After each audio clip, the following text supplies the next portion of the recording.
Bienvenidos, arrancamos QR, estamos en vivo por Bravo TV. Es muy interesante porque este fue un fin de semana de mucho decir. Muchas personas, muchos sectores dijeron muchas cosas de nuestra vida política, de nuestra vida social, y nosotros nos vamos a quedar con una pregunta que nos orienta a dos cosas que ocurrieron en estas últimas horas. ¿Con quién dialogó el gobierno y con quién no? ¿A quién decidió contestarle el gobierno de quienes se manifestaron, sobre todo respecto de la valoración de cómo estamos viviendo, de cómo están nuestras vidas en estos tiempos, y a quién decidió no contestarle? Vamos a arrancar con a quién decidió no contestarle, y tiene que ver con el arzobispo de Buenos Aires, García Cuerva, que fue muy contundente en un discurso no muy extenso, pero sí muy profundo. Habló de las desigualdades, habló de el sentir y el pasar de los sectores más vulnerados de nuestra sociedad, siempre con una aclaración, muy típico por lo que me cuentan de García Cuerva, diciendo después me van a sacar de contexto o hablando de cosas que están mal desde hace mucho tiempo para no referenciarse en cómo han empeorado con este gobierno. Ahora, hubo una referencia a la que no le puede escapar el gobierno de Javier Milei y es esta.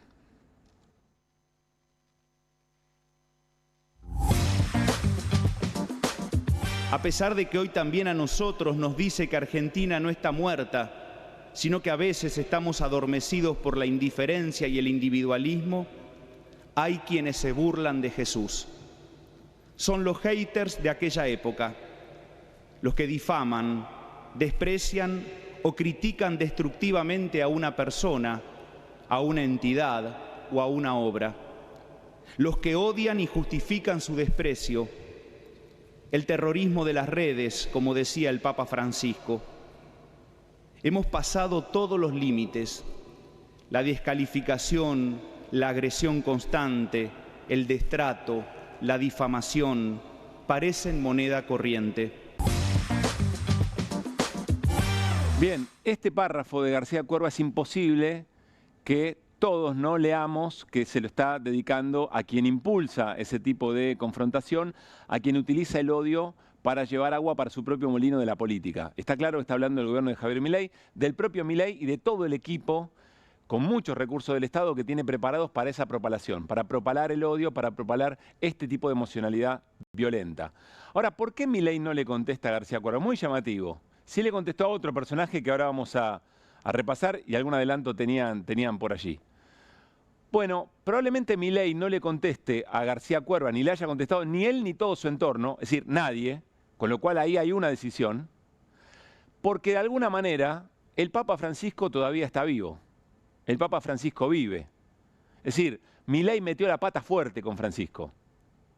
Dijo que después lo conoció, entendió su investidura, bueno, pero metió la pata muy fuerte y evidentemente pagó un costo o tuvo temores de pagar incluso más costos políticos.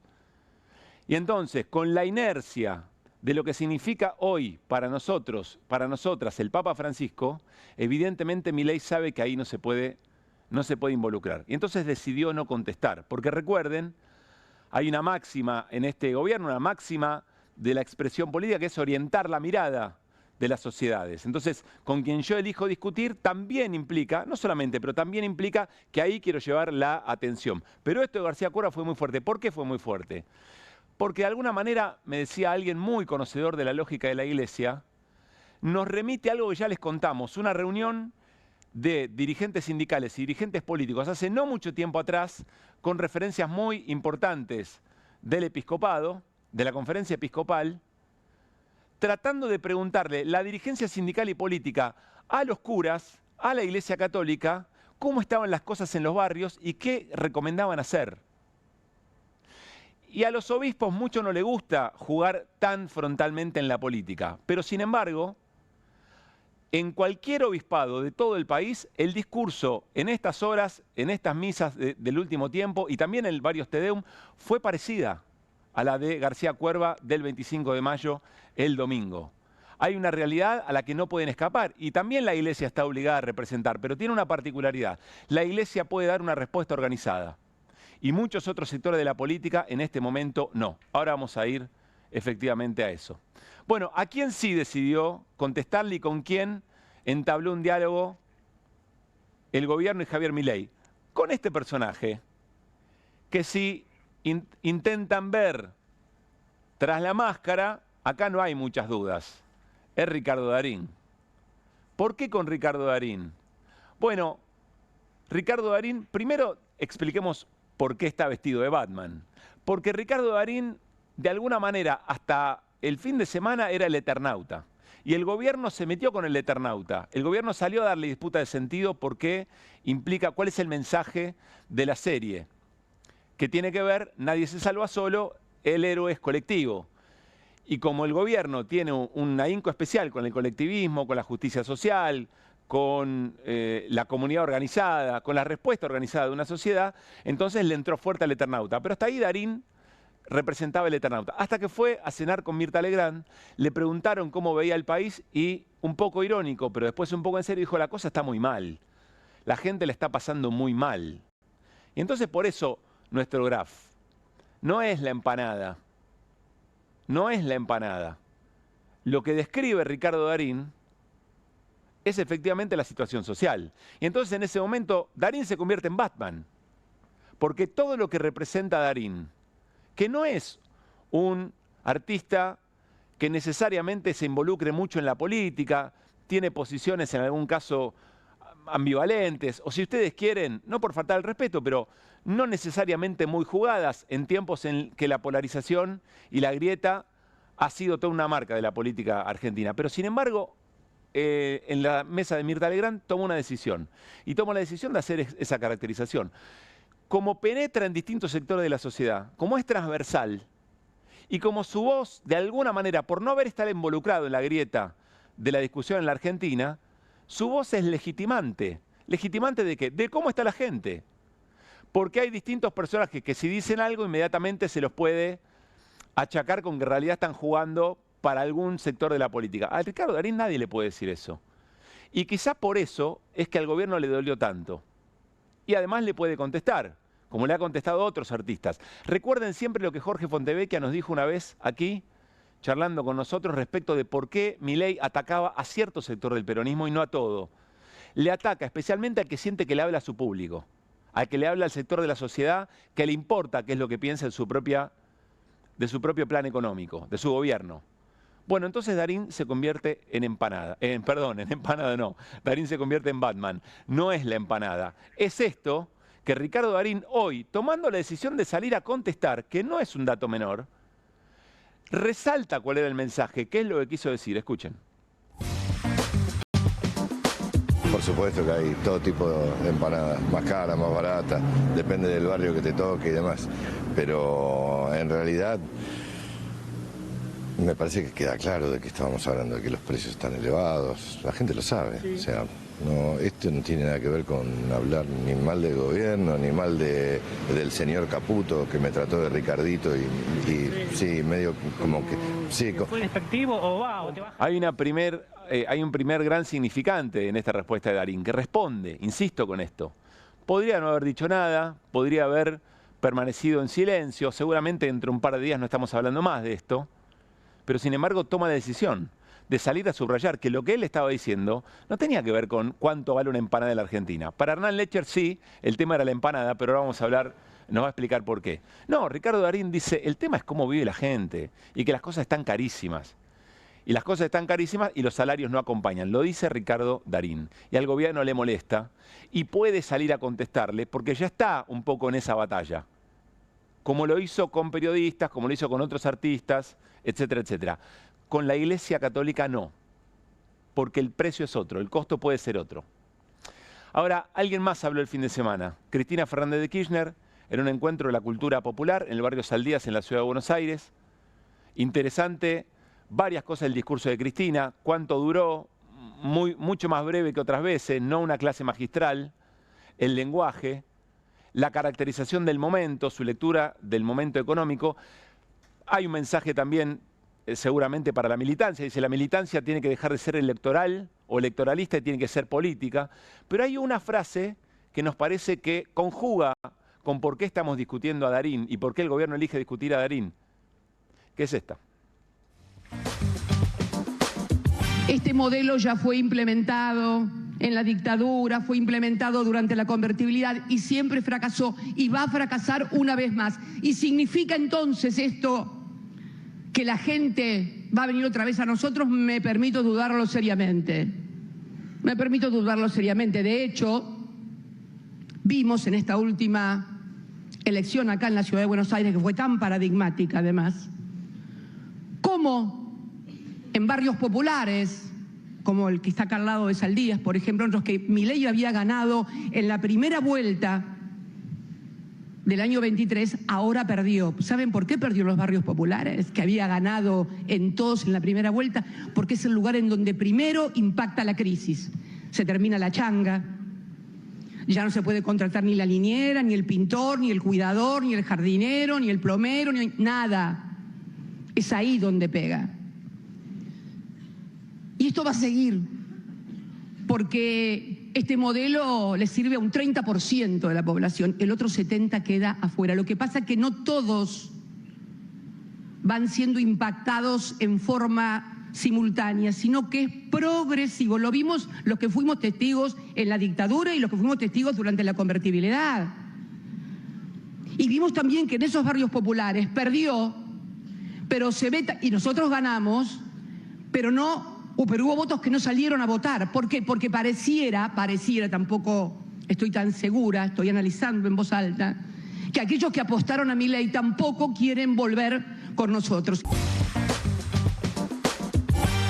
Bueno, acá también hay muchas cosas interesantes. En principio se la ve a Cristina Fernández de Kirchner todavía intentando leer la escena. Es decir, todavía de alguna manera en etapa de ciertos diagnósticos, sobre todo de cómo construir política para tratar de ponerle freno o para ofrecer un proyecto alternativo al de Javier Milei. Pero dice otra cosa, dice, estamos viendo que aunque lo dejan o lo votan menos a Milei, no nos van a votar a nosotros. Y ahí estamos teniendo un problema. Nos hacíamos esta pregunta también en producción. Cuando dice nosotros, Cristina, ¿está diciendo nosotros el peronismo, nosotros el kirchnerismo, nosotros el campo popular? ¿O está incluyendo también a otros sectores de la política que se le oponen a Javier Milei, pero que tampoco la gente herida en su bolsillo, en su ingreso familiar, sale corriendo a votar al resto de las ofertas que no son Milei? ¿Por qué? Porque la política no termina de confrontar o no termina de ser capaz de confrontar de la manera, por lo menos a la altura del daño que generan las políticas de Javier Milei, de una manera eficaz, de una manera eficiente. Y entonces aparece Ricardo Darín en el centro de la escena, como apareció Lali Espósito, como aparecen distintos sectores de nuestra sociedad, los hinchas, las camisetas de los hinchas de fútbol cuando fue la marcha por los jubilados y jubiladas, esa marcha tan particular. Es decir, que a la política le está costando mucho encontrar ser lo que de alguna manera interpele, o sea, el punto de acumulación para confrontar con las políticas de Javier Milei. Y Milei lo sabe. Y entonces por eso se pelea con Darín porque Darín le llega a otros sectores, interpela más con la política y le responde de esta manera. Miren, entre muchas otras cosas que el presidente reposteó, las empanadas que compra Darín. Y aparece una empanada de oro. Bueno, por eso quizá, como la Iglesia Católica sí es una respuesta organizada, Milei prefiere no confrontar ahí. Porque además arrastra el gran error que cometió con el Papa Francisco. Es muy interesante con quién elige discutir el gobierno y con quién no, esas razones y eventualmente la carencia de la política todavía para poder ser eficaz en la elección de la sociedad que está lastimada con Milei y que empieza a resquebrajarse esa confianza. Ahora, hablamos de todo esto porque en el fondo sigue habiendo un país que no miramos o que nos cuesta mucho llamarle la atención. Nos cuesta centrar la mirada en las agendas, que eventualmente todo lo demás es distractivo y nos tiene charlando demasiado tiempo sobre esas cosas, sobre cuánto vale una empanada en la Ciudad de Buenos Aires, por ejemplo. ¿Cuál es el país que no miramos? Miren esta nota que publica hoy el portal El Destape. La escribe Eugenia Rodríguez, la colega Eugenia Rodríguez. Hogares al límite. La morosidad roza el 80% del total del endeudamiento familiar. relevamiento nacional, el 56% de los hogares, más de la mitad de los hogares, ya destina entre el 40 y 60% o más de sus ingresos mensuales al pago de deudas. Mientras crece la dependencia del crédito para sostener consumos básicos, tarjetear, por ejemplo, el consumo, se dispara el embargo de sueldos y el bloqueo de cuentas bancarias por deudas impagas. Esta es la realidad de la Argentina. Entre muchas otras cosas, sobre todo las deudas que van acumulando las familias y las familias de clase media, que empiezan a sentir el rigor del ajuste, el rigor de las políticas de Milei, la motosierra.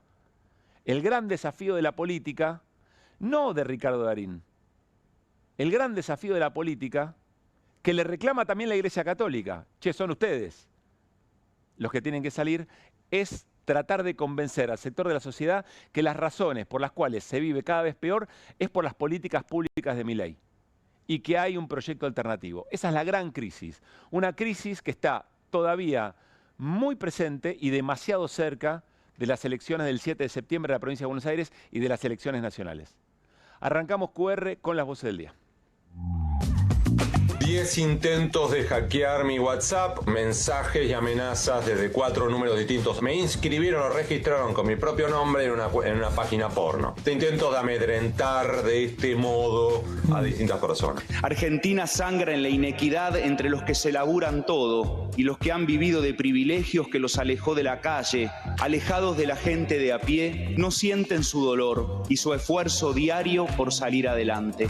Paca, paca, que ahora me lo quieren poner a samba no morocho, me lo han maquillado. En cualquier momento aparece de ojos celestes. El Centro Cultural Kirchner. ¿Se dieron cuenta que estos tipos no construyeron nada? Ni una puta escuela, ni un puto edificio, ni un puto monumento, nada. Su única obra es cambiarle el nombre a lo que otros hicieron. ¿Cómo ves la Argentina, Ricardito? Fantástico. Fantástico. Fantástico, lo veo muy bien. Ahora que están sacando los dólares de los colchones, Sí. El tema son los colchones. Muchos colchones están un poco apolillados, pero ¿de quién están hablando en ese sentido? ¿Vos te crees que vas a ir a decirle a la gente tus dólares, tu decisión? Justamente cuando la agarraron desprevenida la jodieron a la gente. Punto para la expresidente, porque ni los grandes empresarios ni los narcos necesitan esto. Esto es para los pequeños, para los que pudieron atesorar algo durante todos estos 20 años. Cortaron la obra pública y dicen que se carguen las provincias. Sin recursos, lo que hacen es tercerizar el ajuste que quieren hacer ellos. Y plata hay, porque los días que tuvieron que parar la corrida, en un solo día 400 millones de dólares, que es todo nuestro fondo de seguridad, en un día. Con una asfixia salarial que lleva más de 8 meses. Yo creo que hay que despertar a la sociedad, porque si nosotros no estamos más, va a ser un problema. Para aquel que tenga un niño enfermo grave, ojalá que no le toque a nadie, pero si te toca, vas a creer que estemos nosotros. Yo no creo que Milei construya una hegemonía, un fenómeno muy determinado por la situación económica, que habría que ver qué es lo que pasa cuando alguna de las piezas que están sosteniendo todo esto se mueva. A veces se pone de moda ser un sorete. Y ustedes me defendieron, yo leía sus mensajes llenos de amor. Gracias de verdad.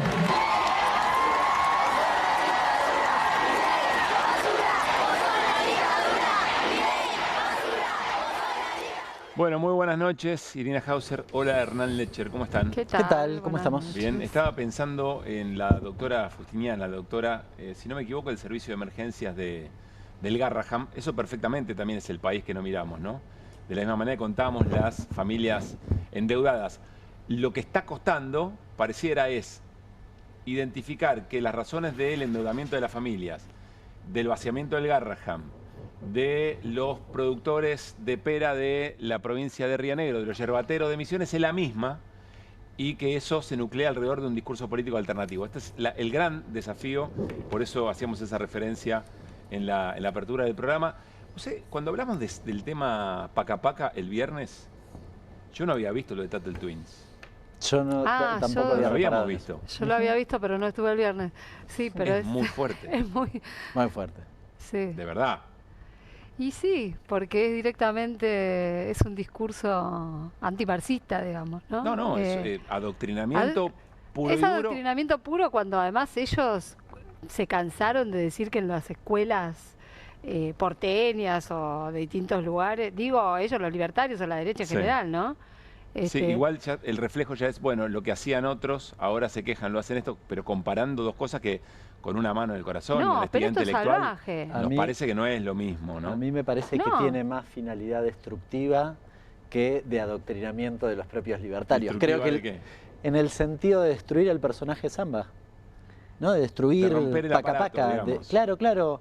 Me parece que sí, igual él está hablando de la programación en general de Paca Paca, ¿no? Bueno, como lavadora de cerebro, ¿no? Sí, sí, yo lo que digo es, me parece que, lo hablábamos creo que el viernes, sí. ¿Por qué no armaron otro canal? ¿O por qué no crearon otro personaje? No lo hicieron porque el daño de destruir Paca Paca o de destruir a Zamba, para mí tiene un valor. Tiene tanto valor como el adoctrinamiento, o tal vez más que el adoctrinamiento que hacen en la bajada de línea propiamente dicha. Digamos. Bueno, pero yo, ¿sabes lo que veo? Que es el mismo mecanismo que usan con las palabras. Con la palabra libertad, por ejemplo, ¿no? Es la la transformación... Sí, pero porque tiene fuerza, porque la herramienta Canal para las Infancias tiene fuerza, porque Zamba tiene fuerza, porque la palabra libertad tiene fuerza. Y está todo pensado eso, ¿no? No me pero parece va a ser que interesante acá ver cómo responde la sociedad, improvisación. La sociedad argentina respecto de eso, ¿no? Porque parece tan grotesco y tan grosero que no sé si cumplirá su misión, pero bueno, lo veremos. Bueno, dice Hernán Lecher, vamos a repasar, dice Hernán que sí era la empanada en la discusión del gobierno con Ricardo Darín. Enseguida vamos a ver el Ministerio de Trolls, que hoy estuvo pero muy activo, pero repasemos lo que dijo el actor Ricardo Darín en la mesa de Mirta Legrand respecto de cómo vive la gente. Dale. ¿Cómo ves la Argentina, Ricardito? Fantástico. Fantástico. Fantástico, lo veo muy bien. Ya se rió ella, ahora que están sacando los dólares de los colchones. Sí. El tema son los colchones. Muchos colchones están un poco apolillados, pero... Qué notable esto de que ha salido lo de los colchones. La verdad es que no entiendo nada. No, es complicado, yo lo leí, es complejo, muy complejo, sí. Me llama un poco la atención eso de sacar los dólares del colchón. ¿A quién? ¿De quién están hablando en ese sentido? No sé, una docena de empanadas vale 48.000 pesos.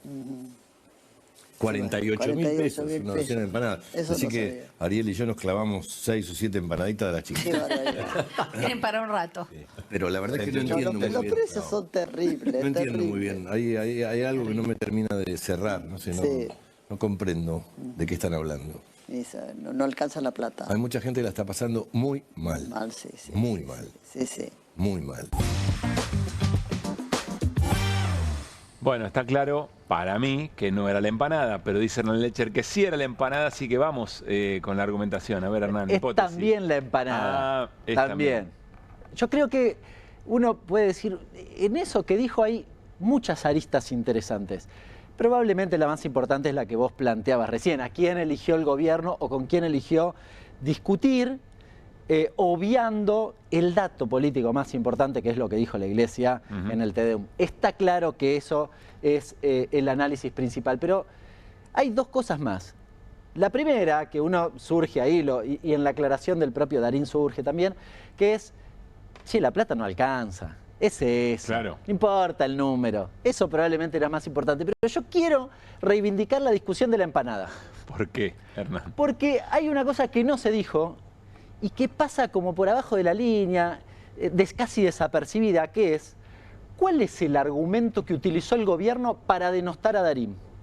Que había docenas de empanadas más baratas. Sí, que no era ese precio promedio, digamos. A ver, claro, y de hecho lo deliraron, recién estaba viendo en programas de televisión, en noticieros, lo deliraron porque era un boludo que había comprado caro. A ver, yo quiero detenerme un segundo en esto.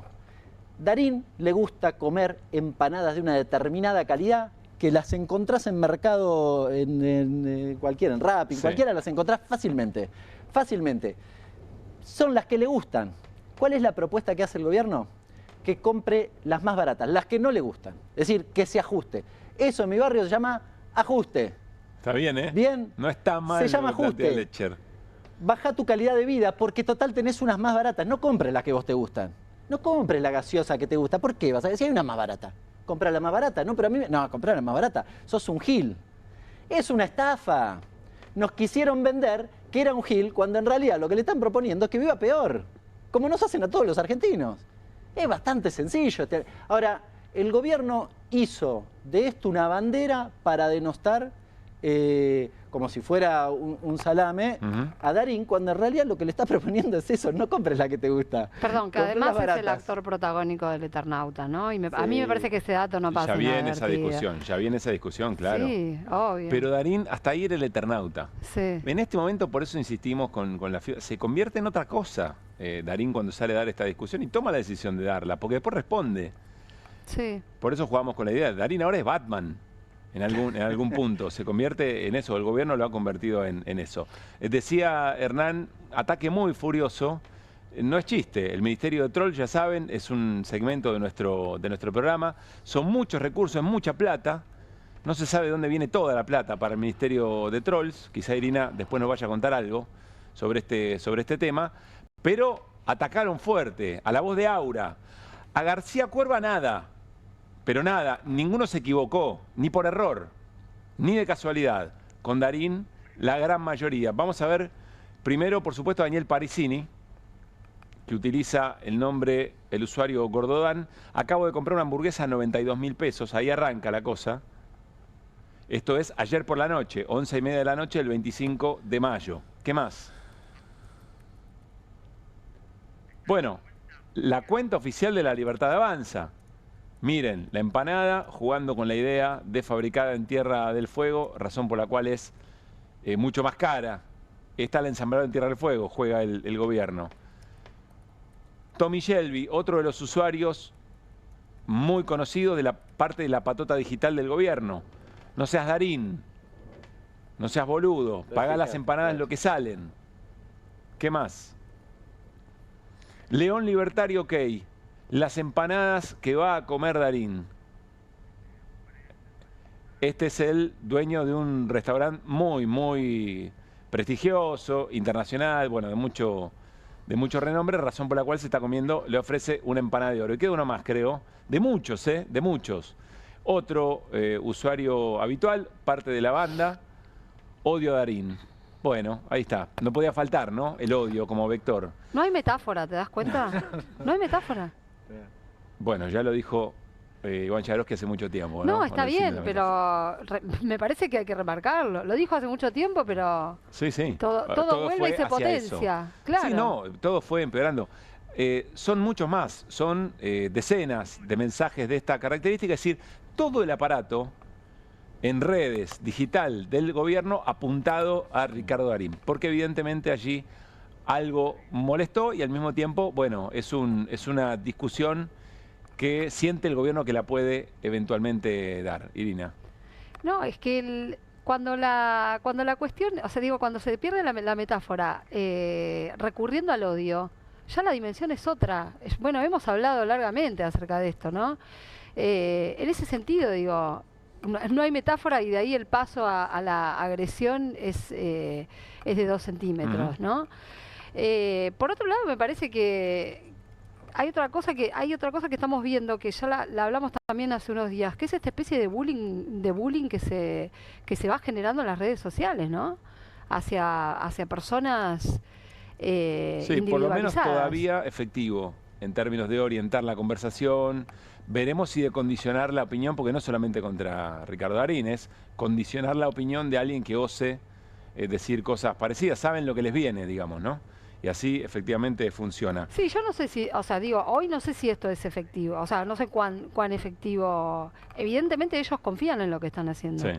Y en que tienen el dominio de ese discurso, no sé. Se ve que sienten que han recuperado el espacio de las redes sociales. Miren qué interesante lo que dice también Ricardo Darín, reflexionando sobre el maltrato del gobierno, pero qué significa que el gobierno tenga un mensaje performativamente violento. Escuchen. El temor es que si empezás a tener miedo de poder decir lo que pensás, sin ofender a nadie, sin insultar, como hizo este señor, te empezás a quedar callado y eso no está bien, porque estamos en democracia. Lo más importante es la democracia. Yo respeto al gobierno, no le falto el respeto, como he respetado a todos, aún no estando de acuerdo, pero hay que cuidar las formas. Lo que pasa es que ese es un ejemplo que normalmente, hasta donde yo entiendo, baja de arriba hacia abajo. Y si de arriba no te tratan bien, es difícil sostenerlo abajo. Claro, nosotros estamos abajo, somos ciudadanos. bueno, claro. Por eso se suele decir que ese tipo de violencia es violencia performativa. Perdón, es un lenguaje performativo, es decir, que tiene capacidad de acción. ¿Qué capacidad de acción? Bueno, que alguien por la calle te faje, te pegue una piña, como le pasó a Roberto Navarro, o eventualmente que haya maltrato en la manera de resolver las cosas que discutimos habitualmente. Que eso es lo que está pasando, se ven niveles de violencia, lo charlamos con Santiago Levín hace algunos días nada más, el médico psiquiatra. La violencia empieza a ser parte del modo legitimado por el presidente, por el gobierno, para resolver los conflictos. Pero Darín usó otra palabra clave. ¿Cuál? Miedo. Que lo que buscan generar es miedo. No solamente con estos instrumentos a través de las redes sociales, es la represión en las calles, es toda la misma maquinaria. Ese es el problema, ¿no? Y que lo diga Darín, para mí tiene un valor inmenso. Por eso lo atacan también. Y es interesante que no se haya quedado con lo que dijo en la mesa de Mirta Legrand, Para mí el dato ¿no? es muy importante. Que haya aceptado que un cronista de Intrusos, si no me equivoco, lo entrevistara y se plantó y dijo. No fue a la pasada, sí. No fue una declaración, estaba subiéndose a un auto, micrófono en la ventanilla y algo balbuceó. No, se plantó y dijo. Porque entendió que, bueno, aceptó, digamos, el lugar a donde lo ubicaron. Obviamente haciéndose cargo de lo que había dicho en la mesa de Mirta Legrand, que tenía que ver con la empanada como un ejemplo, pero que estaba diciendo que la gente está viviendo mal. Y sobre todo porque además refuerza algo que estábamos conversando aquí con el tema del plan colchón, de los dólares en el colchón. ¿De qué gente está hablando, dice Darín? ¿De qué gente están hablando? ¿Quién tiene dólares? Por eso, a eso viene. Si la gente tiene que pagar los alimentos carísimos, ¿de qué dólares en el colchón está hablando? ¿O a quién le están hablando eventualmente? Bueno, también se refirió al propio Caputo, que el ministro de Economía, Luis Caputo, habló sobre Ricardo Darín, se lo preguntaban, no casualmente, en una entrevista hoy por la mañana dijo esto. Terrible lo de Darín. ¿Por qué? Una sorpresa. Porque, ¿Por qué? No, pues un tipo que aprecio, pero perdón la sinceridad, me dio vergüencita ajena. ¿Por qué? Y porque sí, porque se quiso hacer el nacional y popular y dijo una estupidez que, o sea, todavía lo están gastando en las redes. O sea, todo bien si él puede comprar empanadas en Mi Gusto o en Don Julio, pero las empanadas no valen eso, Ricardito. O sea, es como que mañana vayas a Porsche y le digas a Mirta, Mirta, los autos salen $200.000. La gente no puede comprar su Porsche. No, Ricardo, quédate tranquilo que la gente come empanadas ricas por 16.000 pesos. La docena de empanadas. Sí. El ministro de Economía subrayando la orden de que había que ir con todo contra Ricardo Darín. Bueno, en QR, sin embargo... ¿Cómo les dolió el Eternauta? No, perdón. A ver. Sí, la del estribo, pero... Pues sí, le están ¿Cómo les dolió el Eternauta? Acá también le están facturando el Eternauta. O sea, pero de acá la China, les dolió. Pero para mí la dimensión de lo que pasó hoy es proporcional al dolor que les causó el Eternauta, sí, claramente. Bueno, mientras todo esto, y el gobierno intenta, insisto, distraernos con algunas cuestiones, Hernán Lecher se puso a mirar algunos elementos de nuestra economía con mucha preocupación. Tiene que ver con las importaciones. Hernán, ¿nos vamos a pantalla? Con esta portada, mirá. ¿Qué tal? De los creadores de Todo Marcha de Acuerdo al Plan, Javier Milei en ¿Qué me importa? Una comedia como las de afuera para estallar como una pyme. Es muy bueno esto. Es muy bueno, Machi, querido, es muy bueno. Bueno, a ver, ¿por qué? ¿Qué descubriste, Hernán? La están pasando en la calle Corrientes. La están pasando en la calle Corrientes, sí, señor. Y cada vez te digo que se ve más, lamentablemente. Bueno, es el sueño del presidente. Triste comedia. Hacer bueno, es marcha de acuerdo al plan. Te traje algo que ya hemos planteado acá en el programa, que lo venimos sosteniendo, te diría, al inicio del gobierno de Milei, pero que tiene una clara profundización, que es el impacto de la apertura importadora sobre la dinámica empresaria industrial, particularmente en la Argentina. Lo digo porque lo venimos sosteniendo, pero claro, cuando subió Milei, primero, se puso a desregular cosas. Ahora, no es que ese impacto, y lo dijimos hace varios meses acá, no es que ese impacto se iba a ver al día siguiente, pero a esta altura del partido, casi con un año y medio, vamos, de gobierno, un poquito menos, pero hoy se siente y fuerte.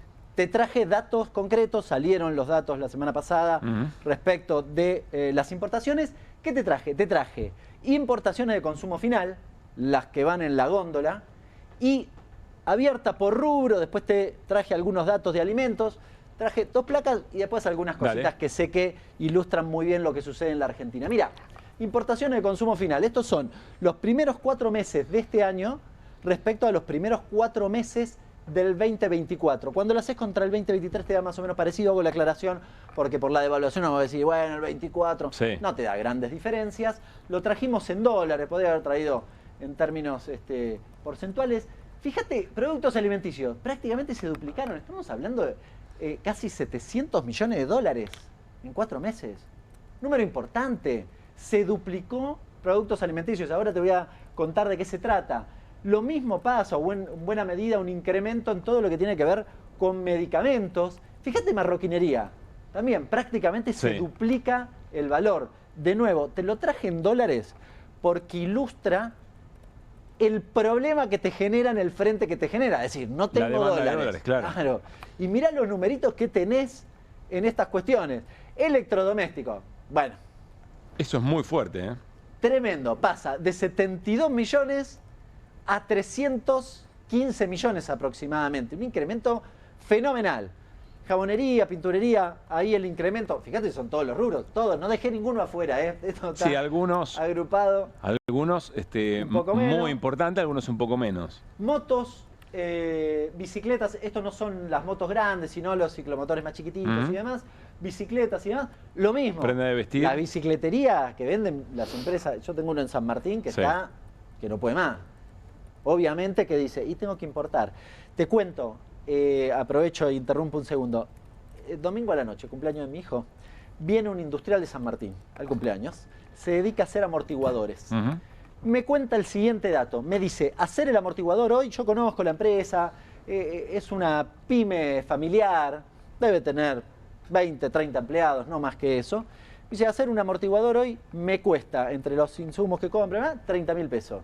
Si lo traigo de China, puesto acá, terminado, 15.000 pesos. Es imposible. Claro. Es decir, no es un problema de impuestos, no es un problema de eficiencia. ¿Cómo haces? ¿Qué abaratás? Los costos solos de los insumos ya superan per se el costo que... Si ni siquiera empezás a pensar cómo darle competitividad, no tiene forma. Directamente pasás a importar. ¿Sabés que el socio que falleció, lamentablemente, yo los conocí el año pasado, el socio le decía, a mediados del año pasado, dediquémonos a importar, no tiene sentido.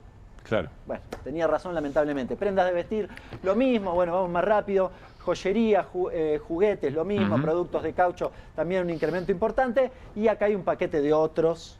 Esto es comparado 2025 con 2024. Sí, pasemos a la siguiente. Acá te traje abierto este rubro, alimentos, con el esquema similar. Frutas, legumbres y hortalizas. Ahora te voy a mostrar de qué se trata. Sí. Pero fíjate que el incremento es muy significativo, de 123 a casi 200 millones de dólares.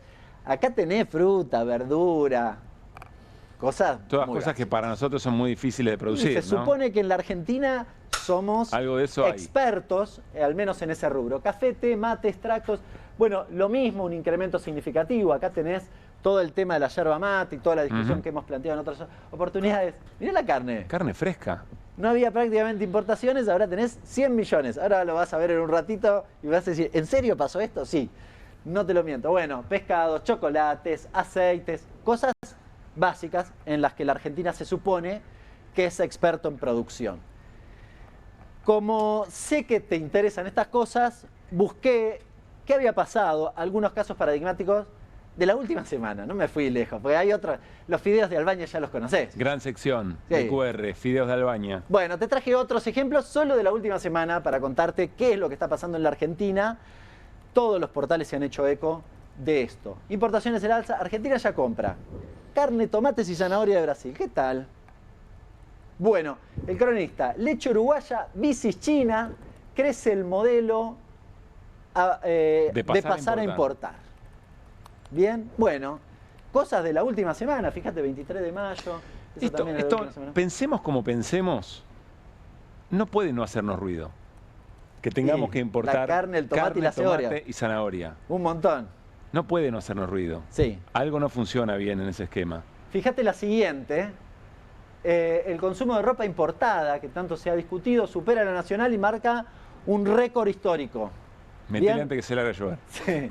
Llegó el asado de Brasil y crecen las importaciones de alimentos. Bueno, un dato de lo que decíamos recién. La Argentina ya importa unos 1.200 toneladas mensuales de carne vacuna y más de 5.000 de cerdo. Bien, bueno, datos que, fíjate, 25 de mayo, esto de ayer. Y la última, que esta es un poco resumen de algunas cosas que empezaron a aparecer en portales específicos. Furor por las importaciones, qué productos dominaron las compras externas en abril. Fíjate que ya está instalado. Listo, es así. Lo mismo este portal, Trade News, que es especialista en este tipo de cuestiones. Abril, importaciones que vuelan y exportaciones casi estancadas. Me pareció interesante además el título porque da cuenta de uno de los problemas serios que tiene la economía argentina, que es el tema de los dólares que venimos discutiendo y que no lo resuelve la apertura importadora. Te diría que en el contexto en el que estamos lo agrava. Un poco para resumir y para anclar un poco este tema. Acá tenés dos problemas. Primero, cada vez que importás y no fabricás en la Argentina, destruís empleo. ¿Digo bien? Sí, bien. Y cerrar la fábrica. Sí. Y al mismo tiempo importás y consumís dólares. Quiere decir que en realidad ese es el costo. Dólares, o no, como perder dólares, digamos, y generar destrucción de puestos de trabajo, es el costo que paga el gobierno de Javier Milei por sostener la inflación baja.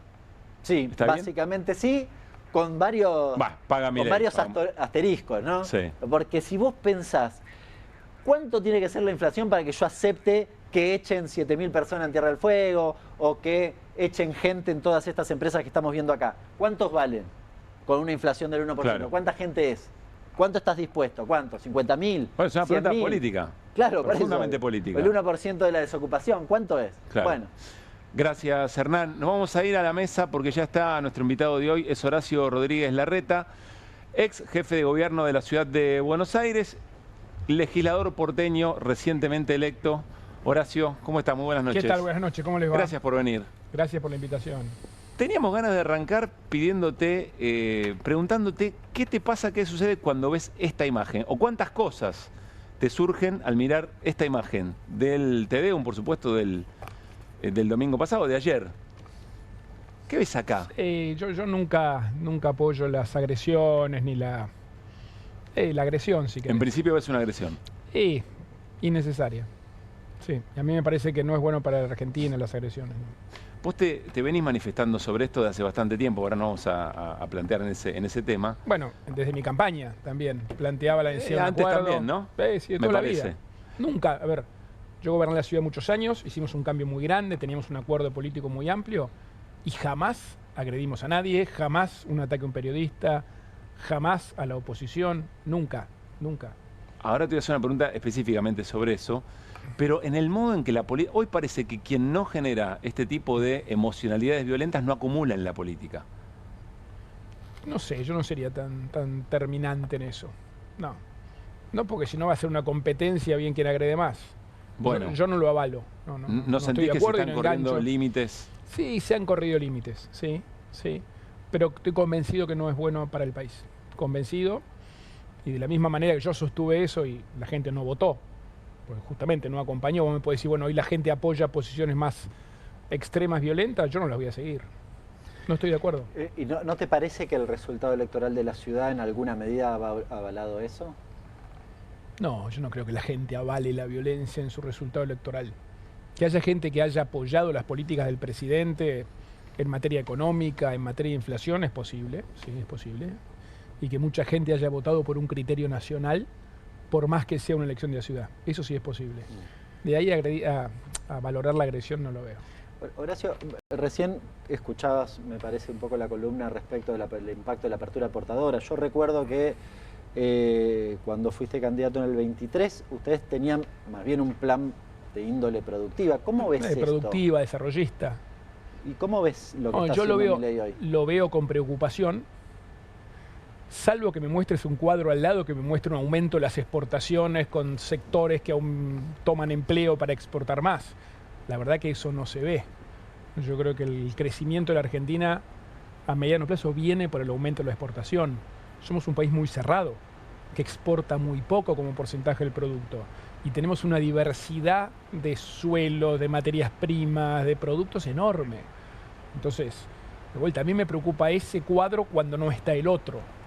¿Crees que es sostenible el modelo económico de Milei? No es sostenible si no está el otro cuadro, si no se acompaña esto. ¿Y ves algo en el plan económico o en su definición? La Argentina no ha firmado un acuerdo comercial nuevo en lo que va el gobierno con ningún país del mundo.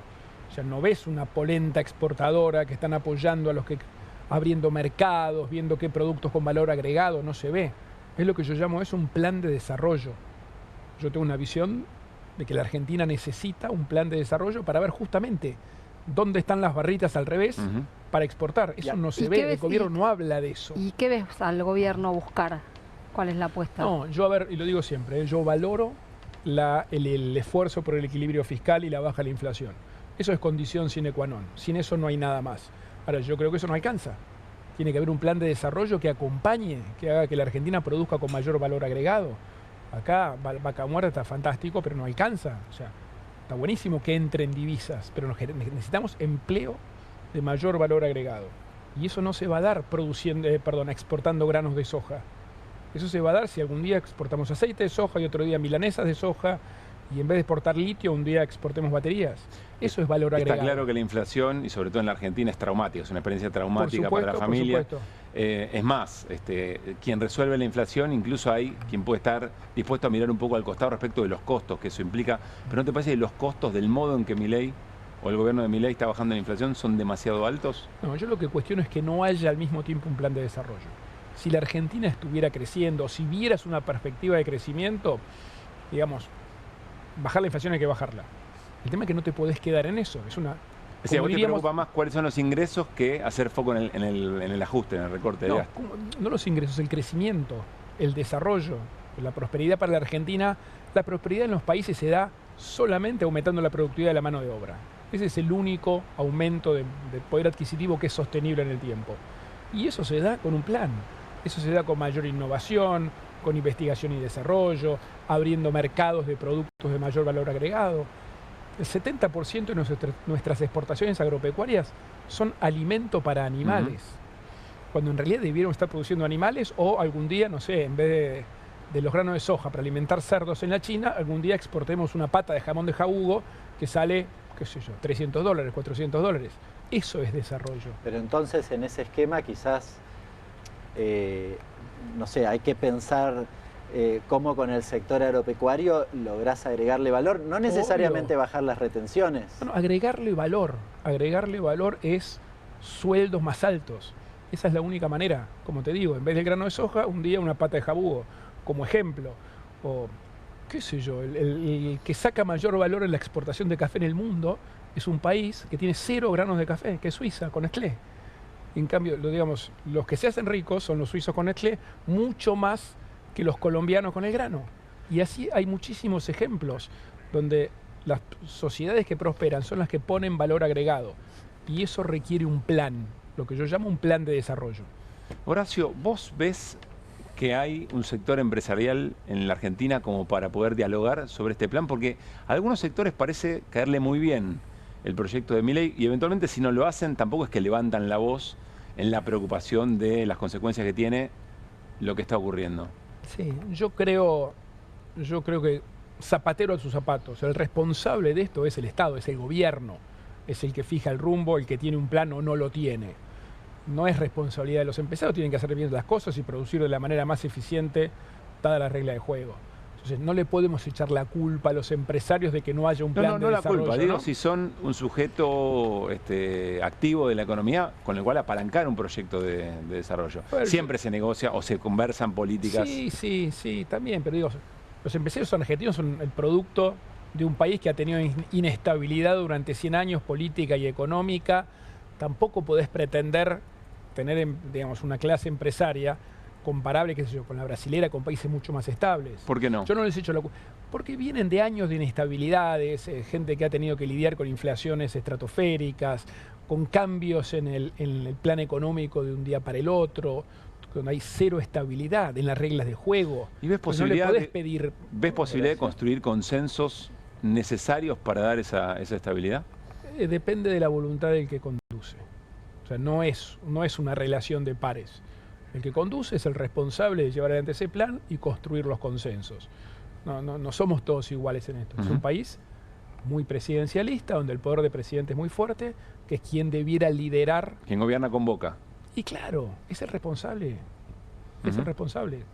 Si el gobierno no convoca, no puede surgir eso de otro lado. Te pregunto, vos eras jefe de gabinete en 2016, pero digamos dentro del PRO.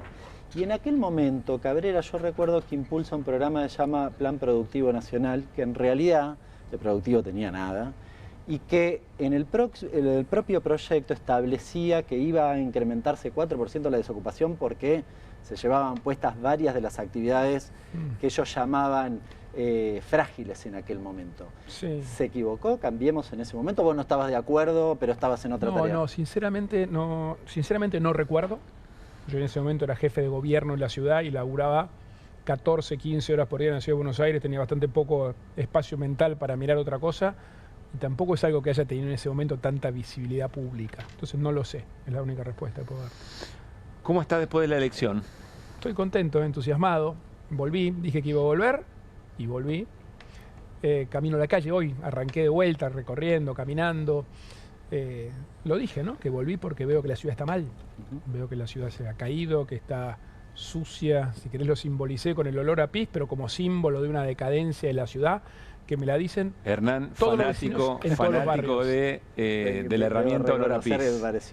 Pero no es una herramienta, no es una herramienta. Bueno, es lo que me dice fuerte. la gente, está bien, pero surgió. Hay quien dice que la campaña electoral porteña empezó ahí. Pero para que quede claro, no fue un eslogan de campaña.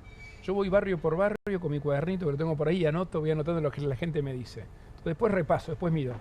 Olor a pis decía en Flores, olor a pis en Barracas, olor a pis en otro, olor a pis en Parque Patricios, hay olor a pis.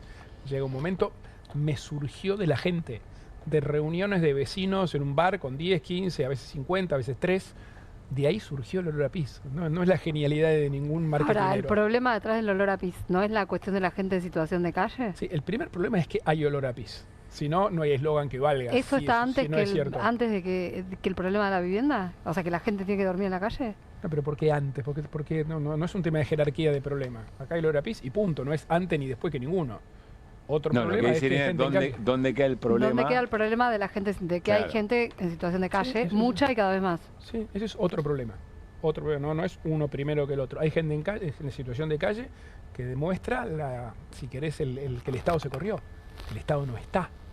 El Estado, cuando yo estaba, la situación social era la misma, porque los niveles de pobreza eran los mismos. Y hoy hay mucha más gente en calle. Antes vos llamabas a 108 y te venían al instante. Es un problema de la gestión local.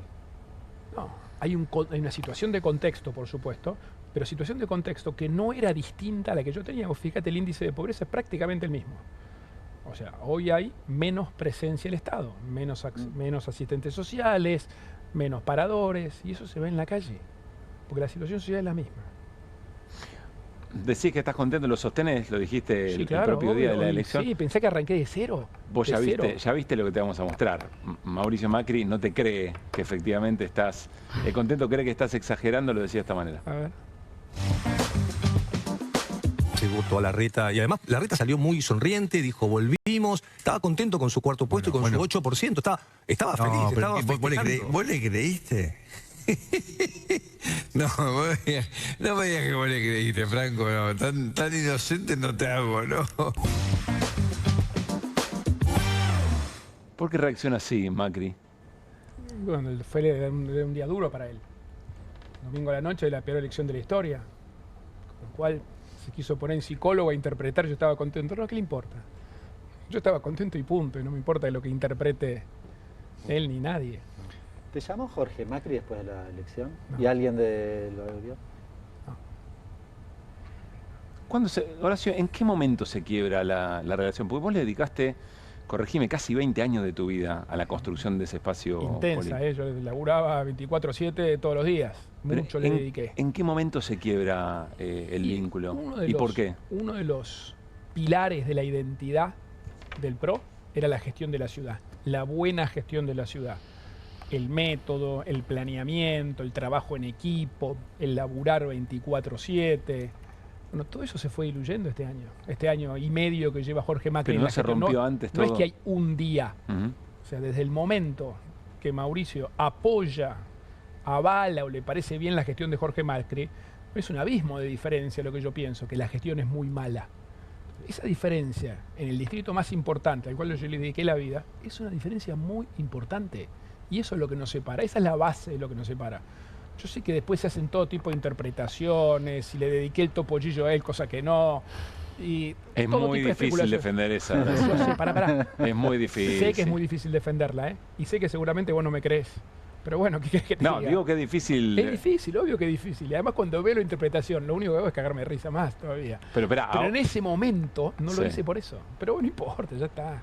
Bueno, es muy elocuente, creo que lo teníamos por ahí. Sí, pero espera, voy a esto y me interesa especialmente. Vos decís que no fue en el momento en que Macri la acompaña a Bullrich en la interna nacional. ¿No es ese el momento de quiebre? Pero te doy una respuesta con un hecho. Yo perdí la interna, ¿sí? Y al mes Patricia me convocó para ser jefe de gabinete y yo fui y puse la cara y acompañé. Y yo estaba en el esquema. Es más, si vos ves imágenes del día que Patricia pierde en la primera vuelta, el que está parado al lado de ella soy yo. Digo, yo acompañé y banqué, con lo cual no es que me fui de un portazo. Estuve ahí poniendo la cara. Si Patricia ganaba hubiera sido su jefe de gabinete. Digo, no me fui en ese momento. Pero apoyé y banqué. Bueno, el problema vino después, cuando te acordarás ese famoso pacto de Acasuso, en el cual yo había sido candidato a presidente y me enteré por los diarios, ni me avisaron que se reunían con uno de los candidatos al balotaje. ¿Y por qué? ¿Nunca te dieron una explicación de por qué? Nunca. Pero Horacio, Mauricio Macri apoyó a Patricia en detrimento tuyo. Digo, ¿no se rompió antes? No, pero espera. ¿Qué si se rompió? Yo sé, la relación... Está bien, pero después de eso, yo iba a asumir ser el jefe de gabinete, con lo cual no es que se había roto con el espacio. Para nada. No, te lo pregunto más en lo personal. Pero no es un tema personal, ¿sabes qué? Es que llevarlo a lo personal es simplificarlo. Acá hay un problema de fondo en la visión, que es que Mauricio Macri cree, apoya y dice que la gestión de Jorge Macri es buena y yo digo que es mala. Eso en el distrito más importante al cual yo le dediqué la vida es muy fuerte como diferencia. Al día de hoy hicieron la peor elección de la historia del PRO y hay cero autocrítica. En Mauricio Macri, en vez de salir a decir, bueno, mira, la verdad, nos equivocamos, la gestión está mal, es cierto la suciedad, es cierto la inseguridad, ni siquiera que diga Larreta tiene razón, olvídate de mí. Vamos a corregirlo, convocamos gente, otro equipo, lo vamos a encarar porque nos equivocamos. Ahora, en vez de eso, me echó la culpa a mí, le echaron la culpa a los porteños que no votaron por su ciudad, le echaron la culpa al otro, al tercero. Digo, es rarísima la reacción. No muestra te llamó, la diferencia que tenemos. Entiendo que Mauricio no te llamó, María Eugenia tampoco. No. Pero el enojo ellos lo tienen con vos, ¿por qué crees? Preguntale a ellos. En vez de enojarse con la gestión de la ciudad, o sea, siempre es muy fácil echarle la culpa al otro. Acá hay una sola razón por la cual el PRO y el gobierno de la ciudad hizo esta elección. Porque la gestión es mala. Porque la ciudad está sucia, porque la ciudad está insegura y hay cero obras, cero. ¿Vas a asumir como legislador? Sí, claro. ¿Cómo te imaginas en el día a día? Es un desafío para mí. O sea, yo estoy acostumbrado a funciones ejecutivas, donde laburaba literalmente a las 6:30 de la mañana hasta las 9 de la noche, y me tengo que acostumbrar a otro ritmo. Aprovecharé para caminar más la ciudad, para seguir recorriendo, escuchando a la gente, que es lo que me gusta. Lo hice hoy. Hoy caminé toda la tarde hasta que empezó a llover. ¿Qué límite tenés, pensando en la construcción política para tu objetivo, que es ser jefe de gobierno, en con quién construir alianzas? Es que no pasa por eso. Mirá, una de las autocríticas que yo me hago en la elección presidencial es que yo sumé alianzas con todos. Sumé a uno, sumé al otro, tenía a Esper, tenía a Pichetto, tenía a todos. ¿Eso lo ves críticamente? Bueno, no funcionó. Y no, perdón, no estoy hablando ni de Esper ni de Miguel. Digamos, no es por ellos en particular. Son los primeros nombres que me surgieron. Tenía acuerdo con Carrillo, con los radicales, con Morales, con Lustó, con el otro, con todo el mundo. ¿Y por qué no funciona? Porque la gente no quiere el acuerdo entre políticos. Mi campaña termina siendo una colección de fotos con políticos. En un momento que la gente no quiere eso, entonces no quiero volver a eso. Yo voy a volver a mis orígenes. Durante toda mi gestión, yo caminaba a la ciudad, hacía reuniones de vecinos. Acá en este barrio he venido 1.000.000 de veces. Me veías en los bares, tomábamos un café para una reunión, lo hacíamos en un bar para que la gente nos vea. Siempre hice eso. O sea, no es que yo digo y lo prometo, si hoy día me voto, no. Yo goberné así la ciudad de Buenos Aires y a mi entender, y según los votos que tuvimos, no fue muy bien así. Bueno, eso lo perdí. En la elección nacional, en vez de hacer eso, me empecé a sacar fotos con los políticos. ¿Vos crees que tu construcción es en función de tu identidad, sin diluirla, digamos, en alianzas con otros sectores, y que eso eventualmente... A ver, yo siempre he sido amplio. Yo tenía una coalición cuando gobernaba, si querés, de la centroderecha de López Murphy y Espert a la centroizquierda del socialismo. Todos. Y así gobernamos y nos fue muy bien. Yo siempre fui muy amplio y voy a seguir siéndolo. Ahora mi foco está puesto mucho más en la gente, en caminar la ciudad, en escuchar a los vecinos y no pensando cómo va a ser la construcción política. ¿Cómo estás viendo la negociación del PRO con la Libertad Avanza en la provincia? No lo sé, no tengo ni idea de los detalles, depende. Lo que ves, lo que seguís, es que no sos sé nada, un dirigente. No sé si, está bien, pero vos me decís, bueno, si el acuerdo de hoy les toca un lugar en 200, bueno, no es tan buena. Hasta que no veas cómo es la negociación. Pero además, si lo quieren hacer, tienen derecho a hacerlo. Hoy vi que estaba Diego Santilli y Cristian Ritondo, ellos vienen acompañando las posiciones del gobierno desde el principio, con lo cual está en la línea de lo que vienen haciendo. Quiero volver, Horacio, a algo que... Lo que es más incoherente... No es lo de ellos. Lo más incoherente es que cruzás la General Paz y en la ciudad están a los tortazos. Entonces, del otro lado de la General Paz somos todos buenos. Es raro. ¿Y cómo se explica eso? No, bueno, no es que cómo se explica. Eso lo que explica es que la identidad del PRO se va diluyendo. ¿Desaparece el PRO? No, porque los valores, a mí lo importante no es el sello partidario. Porque si fuera el sello partidario, el peronismo no existe hace años, no se presenta una elección como peronismo hace 1000 años. No, acá lo importante son los valores que representa. Y para mí el valor de la gestión en la ciudad es un valor que siempre va a prevalecer y que yo siempre voy a llevar adelante, más allá del sello partidario. Entonces lo importante que son los valores. Yo siento que mucha gente valora la gestión que hicimos a lo largo de 16 años en la ciudad. Mucha gente, que ahora se perdió. Los valores del PRO los conservás vos, no Jorge Macri. Jorge Macri seguro que no. Jorge Macri seguro que no. Si el valor es el planeamiento, son las obras, es la dedicación al trabajo, es el método. Bueno, mirá los resultados. No te lo digo yo, te lo dijeron todos los porteños hace una semana. Y basta salir a la calle. Horacio, quiero preguntarte por algo que para nosotros viene siendo muy importante ya hace varios años como equipo de trabajo. Venimos advirtiendo la construcción del otro no como un adversario político, no como alguien con quien discutir ideas, pero eventualmente poder reconocer puntos en común, sino como algo a lo que hay que aniquilar. Como algo, como un virus. En algún momento, quiero preguntarte primero por eso, por esa situación, si la identificás como preocupante en este momento. Yo hice toda mi campaña hablando del acuerdo, del diálogo. Después la gente no me votó, pero yo lo sigo sosteniendo. Lo sostuve hasta el último día en la elección y lo sigo sosteniendo al día de hoy. Va la pregunta, yendo un poco más atrás. ¿No te preocupa o no ves críticamente el modo en que se utilizó la polarización, la grieta, antes de la existencia del propio Milei, respecto del kirchnerismo? Yo recuerdo una declaración tuya, vos decías, bueno, yo voy a acordar con cualquiera menos con el kirchnerismo. Acuerdo con el 70% menos con el kirchnerismo. ¿No fueron esas proto-maneras de traernos hasta esta situación? No, de ninguna manera. Porque eso no es una agresión. Decir que yo no coincido ideológicamente por supuesto no es una agresión. Y decir que yo no puedo acordar con quien no coincido ideológicamente no es ninguna agresión. Si no, todos pensamos lo mismo, y no es así. Yo ideológicamente con el kirchnerismo no podría acordar nunca. Ahora, no por eso digo que son unos hijos de puta todos. Es muy distinto, yo no los agredo por eso. Solamente digo, mira, yo pienso diferente y no podría hacer un acuerdo con ellos. En algún momento, no digo vos, pero Juntos por el Cambio, ¿no planteó las cosas en esos términos? No. Vos podrás, mira, yo podré tener diferencias con Mauricio Macri, pero jamás él agredió a un periodista que lo criticaba, a un opositor por pensar diferente, a nadie. O sea, no, para nada. Utilizó la justicia como mecanismo de disciplinación. Pero eso, no, perdóname. Jamás, te vuelvo a decir, jamás agredió a nadie. No hay un solo ejemplo que haya agredido, insultado, cuestionado a alguien por pensar diferente. A una jueza la mandó... Una cosa es contrastar ideas.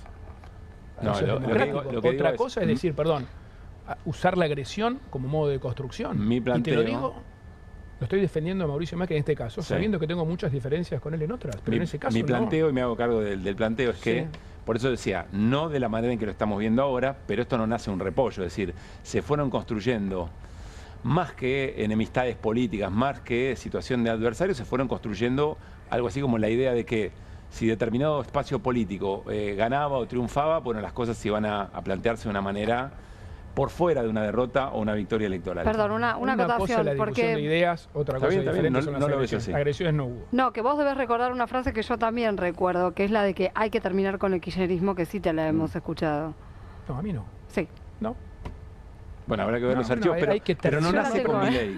No nace con Milei. De vuelta. Si vos querés buscar en infinitas declaraciones el pelo en el huevo, siempre uno va a encontrar. De ninguna manera es mi estilo, de ninguna manera he llevado esa línea nunca. O sea, sacado de contexto me podés hacer decir cualquier cosa. Ahora, si hay algo que a mí muchos incluso me lo critican, es que no entro en agresiones. Nunca entro en agresiones. Y de hecho he tenido una convivencia en la ciudad con todos los espacios, aún con aquellos que eran opositores, súper civilizada. No encontrás un ataque mío a la oposición en la ciudad nunca. La frase está, no importa. La frase puede estar, pero vos lo que decís puede haber de cualquier ese cosa. no es tu espíritu. Pero no lo ha sido nunca. Bien. No lo ha sido nunca. Horacio, gracias por haber venido. Gracias a ustedes. Que estés muy bien. Bueno, vamos a meternos en algo que recién conversamos con Horacio Rodríguez Larreta. Tiene que ver lo que están construyendo La Libertad Avanza y el PRO en la provincia de Buenos Aires. Hoy estuvo Cristian Ritondo con Diego Santilli, junto con Karina Milei, Sebastián Pareja en Casa Rosada, con estas definiciones al salir. Tanto La Libertad Avanza como el PRO tiene todo el firme interés de que vamos a avanzar en provincia de Buenos Aires, y de hecho lo que decidimos que vamos a transmitir es que vamos a avanzar juntos en la provincia de Buenos Aires. Después veremos en qué instrumento tenemos en septiembre, qué instrumento utilizaremos, pero es secundario. Lo que sí decidimos es avanzar juntos para las elecciones de septiembre y octubre. ¿Y con qué condiciones del oficialismo? ¿Qué condiciones? El oficialismo no nos pone condiciones. La única condición es, lógicamente, en octubre tiene que ver con los diputados. Hay dos condiciones: que saquemos el populismo de la provincia de Buenos Aires en septiembre, empecemos a sacarlo, y que en octubre los diputados que asuman por nuestra lista tengan el compromiso de bancar y de apoyar. Está en línea Gustavo Córdoba para charlar un poco de su mirada, su trabajo como consultor, sobre todo su análisis respecto de qué impacto puede tener esto, si es que hay alguna idea, porque recién se va concretando y por supuesto todavía no hay nombres propios, me imagino yo, como para salir a medir, pero está claro que hay un acuerdo para trabajar de una u otra manera, adhesión, frente o como fuera, con una lógica en las elecciones legislativas y con otra probablemente en octubre en las nacionales. Gustavo, Pablo Caruso y todo el equipo de QR, saludamos. ¿Cómo va? Pablo, equipo, buenas noches. ¿Cómo les va? Muchas gracias por este rato. A ver, ¿qué potencial tiene, a tu criterio, o qué análisis haces del modo en que hoy se confirma ese trabajo en conjunto de la provincia de Buenos Aires entre el gobierno y el PRO? Bueno, es un paso muy cantado el que acaban de dar. Tuvo una dificultad en la elección porteña, pero indudablemente que el resultado allanó las posiciones para poder ir en una dirección de una alianza y fortalecer las chances del gobierno de triunfo. Ahora bien, pensar que del otro lado no van a tomar nota y no van a actuar en consecuencia es demasiado inocente. Así que no hay que descartar que desde el peronismo también haya una lectura bastante pragmática de esta situación y traten de buscar algún denominador común de cara a las elecciones 1 de septiembre, que, recordemos, son 8 elecciones distintas, porque son 8 secciones electorales, y después la elección de octubre. Así que yo te diría, Pablo, en primer lugar, creo que esto reacomoda un poco el escenario de la política y va a apurar un poquito, de alguna manera, la definición de los big names o de los grandes nombres que van a ir encabezando las distintas boletas para la elección de octubre. Gustavo, antes de meternos en la complejidad que tiene, como vos recién lo decías, la elección en la provincia, ¿hay alguna medición hecha en provincia que pueda ayudar a ver desde dónde parte cada fuerza? Eventualmente Libertad Avanza y el PRO. Mirá, las sumatorias muchas veces no son lineales, ¿no? Entonces uno podría decir en la previa de este acuerdo es que todas las simulaciones, cuando vos emparejabas en la Libertad Avanza junto con el aporte que le puede generar el PRO, pueden llegar a sacar una mínima luz de ventaja respecto del peronismo. Pero bueno, el peronismo es la provincia de Buenos Aires, es el gobierno de la provincia de Buenos Aires, es el distrito políticamente más importante que hoy gobierna el peronismo, así que no hay que dar esa batalla como que está perdida, ni mucho menos, al contrario. Yo Pero creo ves que una elección pareja por lo menos. Definiciones va a cambiar un poco el panorama. ¿Ves una elección pareja por lo menos? mínimo, y hay que ver, el rendimiento de los candidatos, porque una cosa es tirar simulaciones, hacer combinaciones de nombres, y otra cosa es, empezar a trabajar con los candidatos ya definidos en la calle. Hernán. Gustavo, ¿cómo estás? Buenas noches. Te pregunto por una encuesta de ustedes sobre el tema de cómo Milei trata el periodismo en particular. En general los resultados son muy críticos. No sé, 63% de la gente considera que es un ataque a la libertad de prensa y demás, ¿no? Lo resumo quizás en esa pregunta. ¿Esto no tiene impacto en términos electorales? Es decir, ¿no tiene demasiados efectos respecto de a quién voto si es un condicionamiento lo que hace Milei? ¿O hay gente que considera que eso está bien a pesar de que lo considera una limitación a la libertad de prensa? Mira, vamos por partes. Impacto hay, y lo hemos visto en las 6 elecciones que hemos tenido a lo largo del año, porque de alguna manera hay que justificar que en estos 6 procesos electorales que hemos tenido a lo largo del año, hubo muchísimos argentinos que decidieron no incluirse en términos electorales, que prefirieron quedarse en su casa a incluso poner un voto en blanco o impugnarlo. Así que yo te diría, hoy el gobierno lo que está buscando es polarizar de manera extrema a la sociedad, y eso ¿qué genera? Que los que se sienten naturalmente inclinados a ir a votar son los núcleos duros a ambos lados de la grieta. Han quedado fuera gran parte del voto moderado o del votante que no se termina de identificar ni con un lado de la grieta ni con el otro. Eso como una primera cuestión. Como una segunda cuestión, te señalaría que el ataque a la libertad de prensa, este gobierno lo hace de como una manera táctica.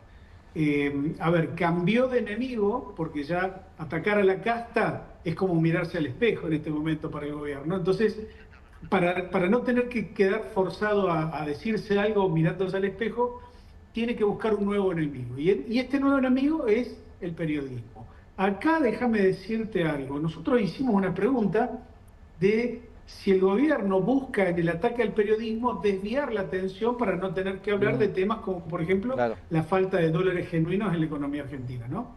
Y un 54% estuvo de acuerdo con esa percepción. Es decir, hay un núcleo duro que lo sigue a Milei y a sus políticas prácticamente todo, que es de un 35 a un 45%, pero hay una mayoría que ya previsiblemente, quizás a esta altura del partido, ve que esta es una maniobra bastante repetida, ¿no? Que el gobierno siempre trata de sacarla al ángulo de traer temas marginales a la discusión política e instalarnos en el centro del debate.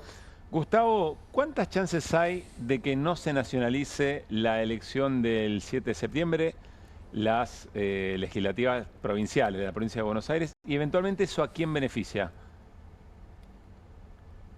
Mirá, que se intenten nacionalizar no significa que se nacionalicen. Es más, yo te discutiría de acá a la China la elección de Capital Federal, la elección porteña.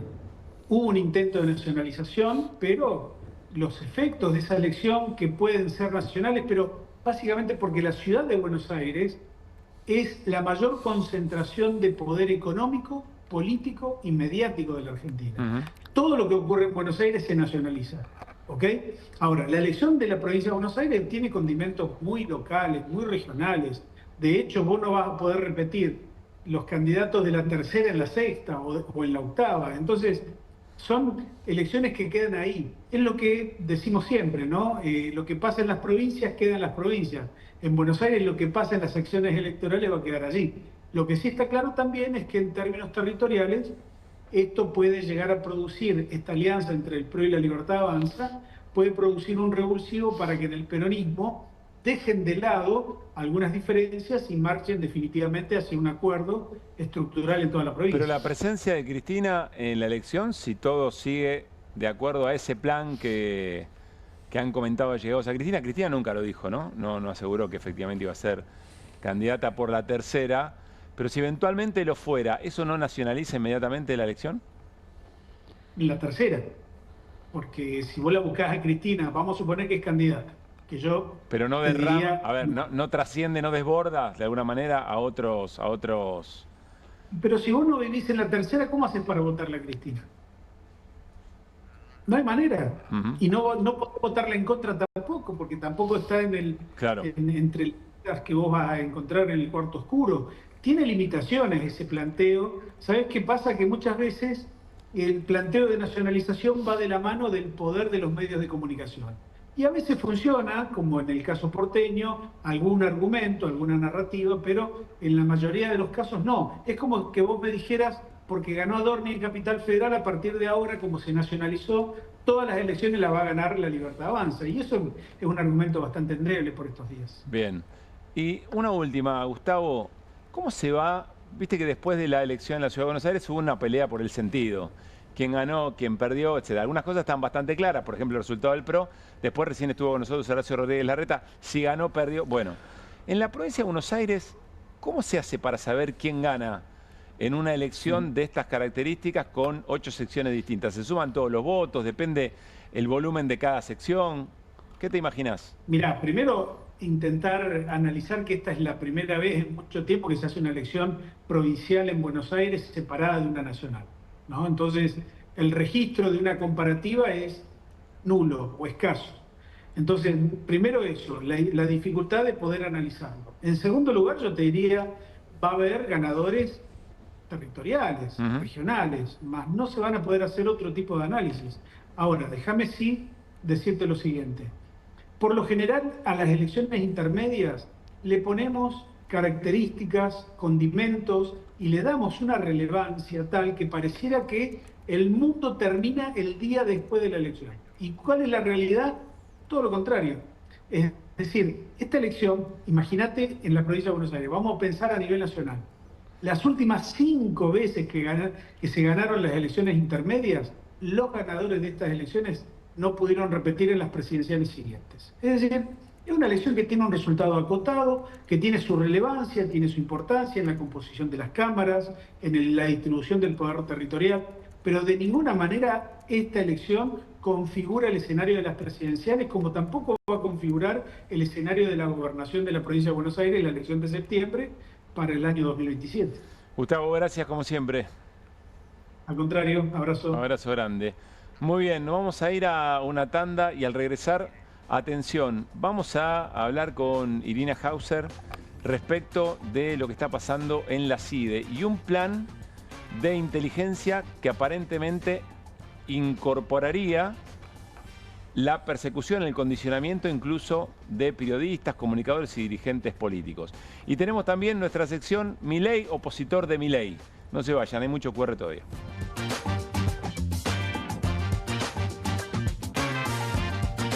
María es credinauta, Eduardo también, y Luis y Mercedes y Pablo son credinautas. Ellos y miles de argentinos formamos Banco Credicop.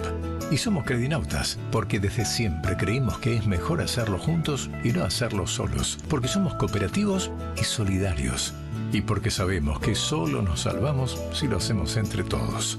Ahora, hacete vos también credinauta. Movete a Credicop, movete a un banco distinto. Banco Credicop Cooperativo. La banca solidaria. Adrián Mercado te invita a Expo Industrias y Servicios 2025, el evento industrial del año, 19, 20 y 21 de agosto en La Rural, el punto de encuentro más destacado para la industria nacional e internacional. Invita Adrián Mercado.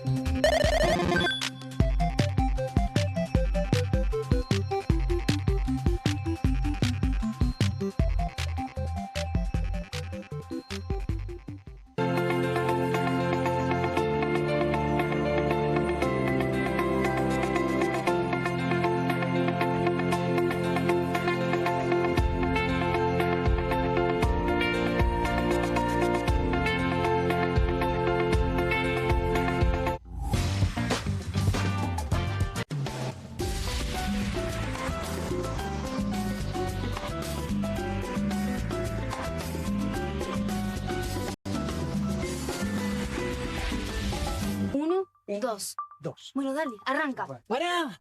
¡Mike! ¿Van a hacer el video con el inodoro con manchas de sarro? Pero si siempre uso lavandina. Eso no lo remueve. ¿Por qué no probás limpiando con Harpic? Que llega a los rincones más difíciles eliminando por completo el sarro y desinfectando. ¡Vamos! Para cualquier desafío que te dé el inodoro, nada mejor que Harpic. Polenta. Deliciosa, práctica, tuneable. Pobre el que no la probó nunca, porque hay 1000 formas de preparar una Presto Pronta. ¿Pensaste que era algo para comer cada tanto? Pobre de vos.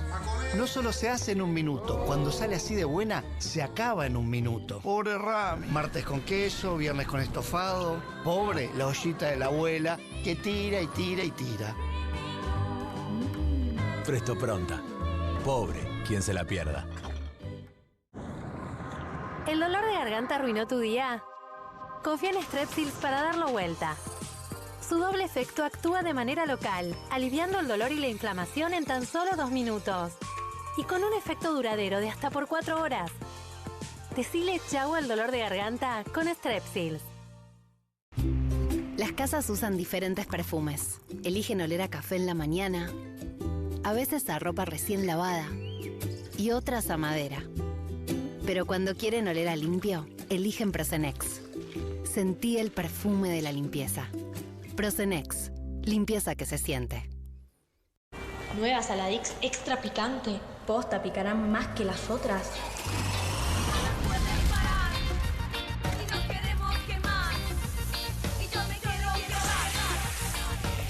Porque tus ganas de picante son imposibles de apagar. Nueva Saladix extra picante. Salimos a la calle a probar la nueva fórmula de Vanish. ¿Quién me ayuda a manchar esta remera con algo que no salga con nada?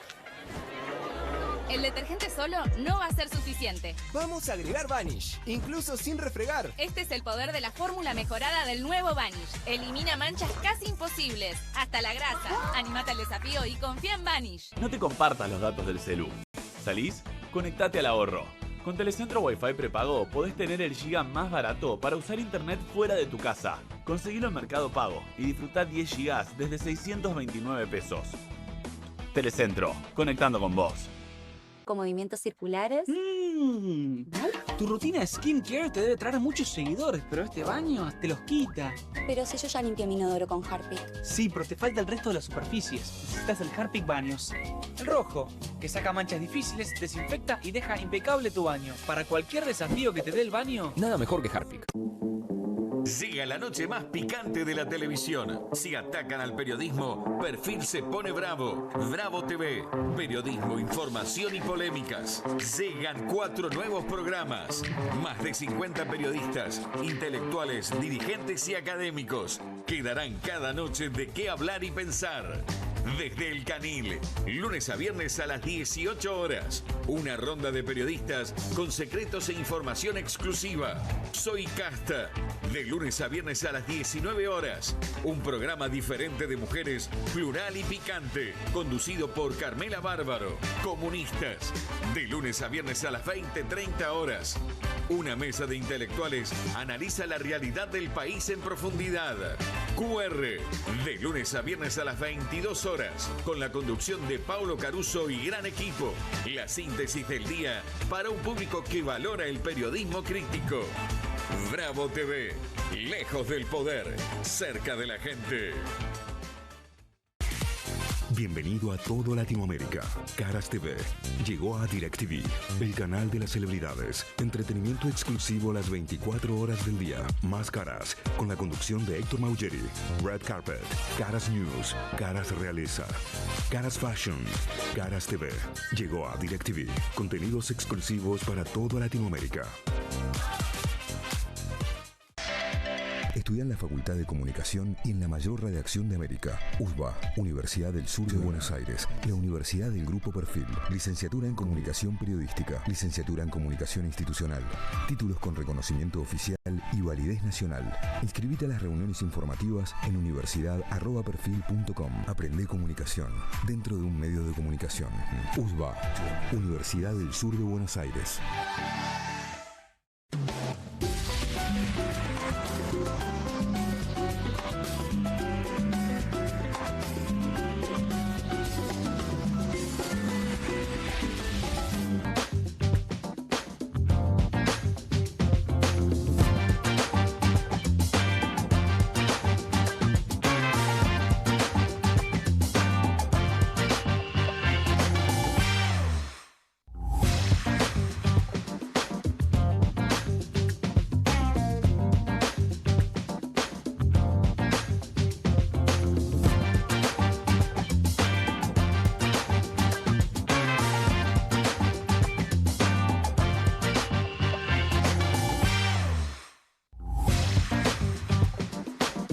Seguimos en QR hasta las 12, estamos en vivo en Bravo TV. Bueno, según el colega Hugo Alconadamón del diario La Nación, la CIDE ha puesto en la mira a quienes manipulen la opinión pública o erosionen la confianza en los funcionarios. Se habla de un plan de inteligencia que abre la puerta a que se ponga foco de los espías, opositores, periodistas y economistas. ¿Qué es esto, Irina? En noviembre del año pasado, la CIDE, la Secretaría de Inteligencia del Estado, entregó un plan de inteligencia nacional, un PIN, que es lo que hace cada gobierno con su estructura de inteligencia. En este caso, bueno, llega a la comisión bicameral este mamotreto de 170 páginas. Lo que hace el colega Alconadamón, que vos mostrabas recién, es extraer algunas de las cuestiones que están ahí planteadas. Si tuvo acceso a eso, que hasta donde entiendo es un documento reservado. Es un documento reservado, pero te cuento que yo he logrado chequear varias cosas y tengo para sumarte algunas más. Bueno. El gobierno se quejó diciendo, en realidad el gobierno desmintió, dice que esto no es real, ¿no? Sacó un comunicado el domingo desmintiendo, utilizando esta palabra, y esto existe. Este plan, que es tan amplio, lo que plantea son distintas dimensiones que se supone que son parte de la política y la estrategia de la CIDE, lo que se propone identificar o investigar. Lo que está diciendo Alconadamón en su nota, y yo en esto acuerdo, es que está planteado de una manera tal que puede haber una caza o una excursión de pesca sobre periodistas, sobre académicos, sobre economistas, sobre científicos, sobre manifestantes también, sobre quien quieras que se te pueda ocurrir que piense distinto al gobierno. A lo largo de todo este texto están planteadas distintas dimensiones. Te voy a dar un ejemplo. Está planteada una dimensión económica. Perdón, aclaremos rápidamente que si efectivamente eso es lo que plantea el documento y vos lo validás, sí, lo estoy validando. Sí. Eso es en contra de la ley. Esto es en contra de la ley porque es hacer inteligencia, en algunos casos, bueno, podría interpretarse como hacer inteligencia política. Inteligencia interior, ¿no? Espionaje interno sería. Ahora, está planteado de una manera ambigua, con una utilización de términos que pueden leerse de distintas maneras. Entonces, por ejemplo, el texto dice que va a tratar de identificar en este objetivo de inteligencia actores estratégicos, hechos o circunstancias que, por ejemplo, procuren erosionar la confianza en el sistema financiero y la solvencia económica, la solvencia de las instituciones bancarias de la nación.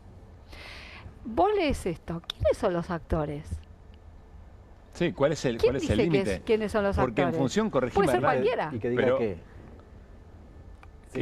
que procuren erosionar la confianza en el sistema financiero.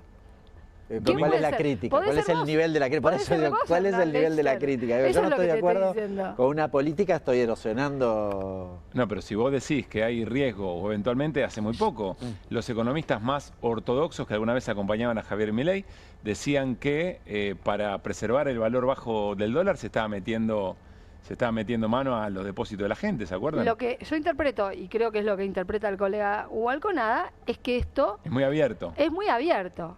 Te doy otro ejemplo en la dimensión económica. Actores que se orienten a generar pérdida de confianza en las políticas económicas de la nación. Hola.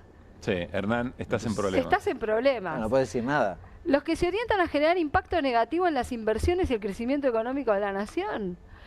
Los que erosionen la reputación, prestigio, imagen y legitimidad de las empresas asentadas en el territorio nacional con impacto en la imagen del país. Bueno, este es el rubro económico. Estás leyendo el documento. Te estoy leyendo parte del documento. Parte del documento. Hay una dimensión política también. Pero es textual, esto quiero decir. Esto es textual lo que te estoy leyendo.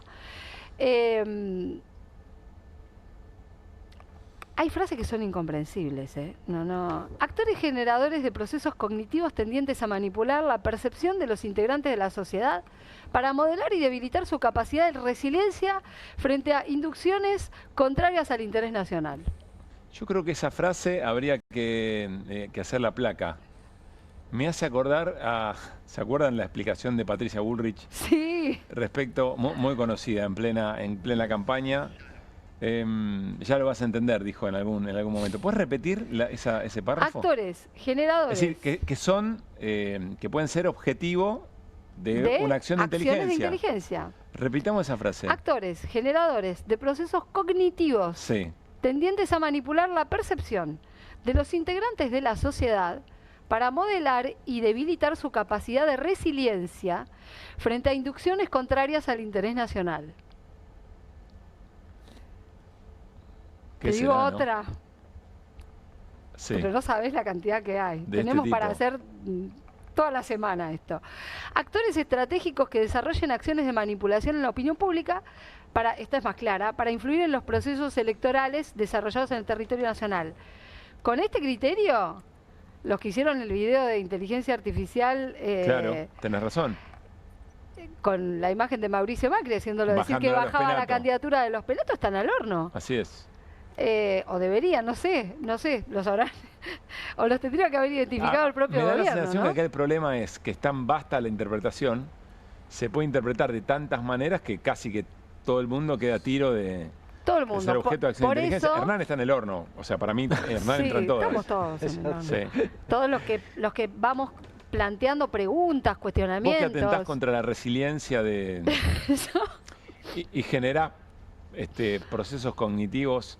Estamos bajo recordemos esto, ¿no? Estamos bajo esta portada, que es nuestra portada Mini Peaky, con Santiago Caputo, que creemos que todavía no le da para Peaky Blinder, aunque quisiera, pero que es un personaje muy importante del gobierno, con mucho poder, y sobre todo mucho poder sobre la CIDE, porque Nieffert se supone que es el número 5, quien conduce efectivamente la CIDE, hombre Santiago Caputo. Mirá, te voy a dar más ejemplos. Situaciones, actores, hechos o circunstancias, dice que hay que rastrear, ¿no? Que promuevan relatos con potencialidad de desestabilización institucional. ¿Te suena esto? A ver, reitera. Que promuevan relatos con potencialidad de desestabilización institucional. Sí, claro. La acusación de terrorismo e intento de golpe de Estado de la movilización contra la ley Bases. Ese es un ejemplo que podría entrar en esa definición.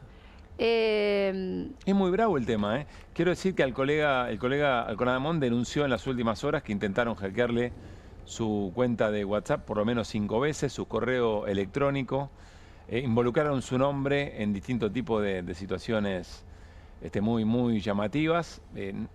Aparentemente le estarían pasando factura, digamos, ¿no?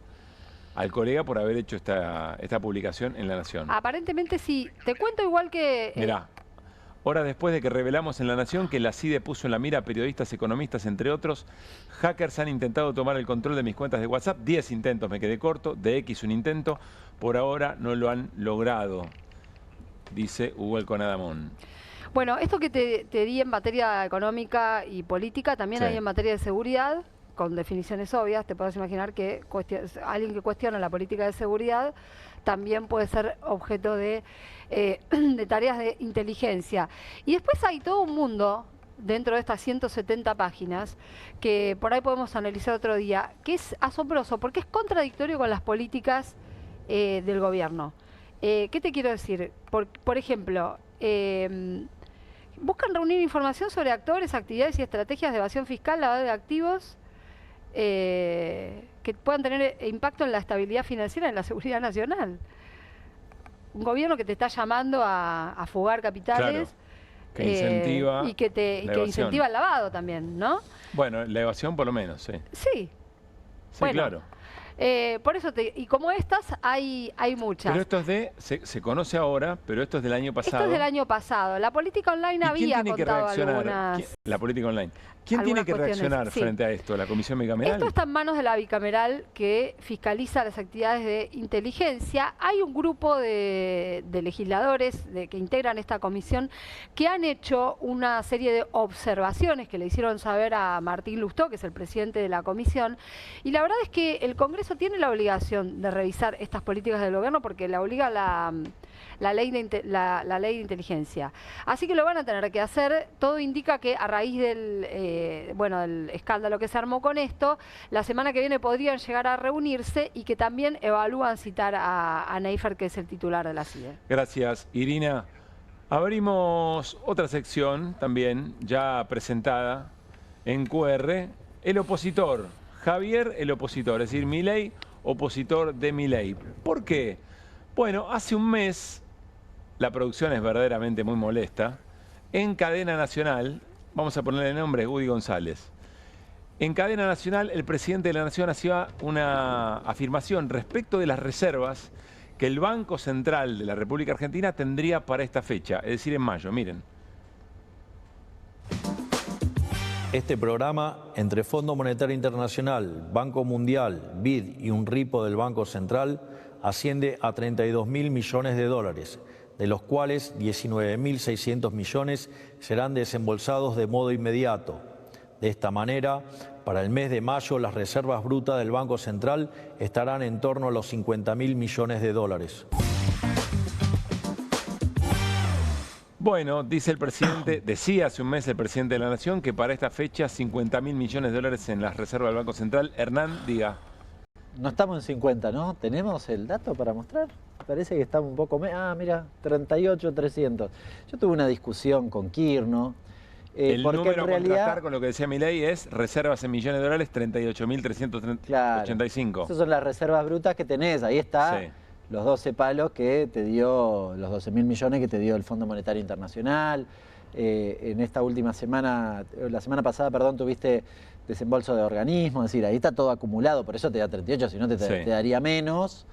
Pero nunca llegó a los 50 que recién veíamos en el tape que había prometido el propio Milei. Y no llegaste. Lo importante es más bien, porque vos decís ¿qué? Pero calcularon mal, porque el fondo no le dio 20, bueno, no sé más qué. Menos, quien dice 38 dice 50. En realidad, esto certifica algo que dijimos muchas veces, que es que terminaron en el fondo porque la curva de la caída de las reservas era brutal. Lo que explica esto es los dólares que perdiste antes del acuerdo con el fondo. ¿Se entiende? Ese es lo que explica esto. Agrego una cosita del estribo. Atenti el día miércoles. Mañana tal vez lo contamos un poquitito. Va a haber una licitación. Yo diría la licitación de rascar el fondo de la olla, porque pretenden ofrecer un bono que se suscribe en dólares, se paga en pesos, pero se suscribe en dólares para no residentes. Si le están tratando de que el no residente, un inversor extranjero, venga a poner guita acá en la Argentina en inversiones financieras. Caputo 2018, con algunos matices que mañana los contamos, pero atenti a esa cuestión porque es un tema importante. Para mí lo que ilustra es que estos números están rascando el fondo de la olla porque no llegaron a los 50, porque el blanqueo Plan colchón. Plan colchón agujereado no les resolvió la cuestión. La mayoría de los consultores decimos no les va a resultar y están apelando a otras cuestiones como este bono que en principio se suscribiría a partir del miércoles. Gracias, Hernán. Nos vamos a la tanda. Al regresar les vamos a contar la situación del Hospital Garrahan. Emblema, referencia, no solamente de la Argentina, sino de toda la región en pediatría. Y también Irina nos va a contar, dice Irina, que los jueces andan en autos narcos. Yo descreo, no puede ser. En un ratito, Irina, vemos qué dice. Dale. Es Credinauta. Eduardo también. Y Luis y Mercedes y Pablo son Credinautas. Ellos y miles de argentinos formamos Banco Credicop. Y somos Credinautas porque desde siempre creímos que es mejor hacerlo juntos y no hacerlo solos. Porque somos cooperativos y solidarios. Y porque sabemos que solo nos salvamos si lo hacemos entre todos. Ahora, hacete vos también, Credinauta.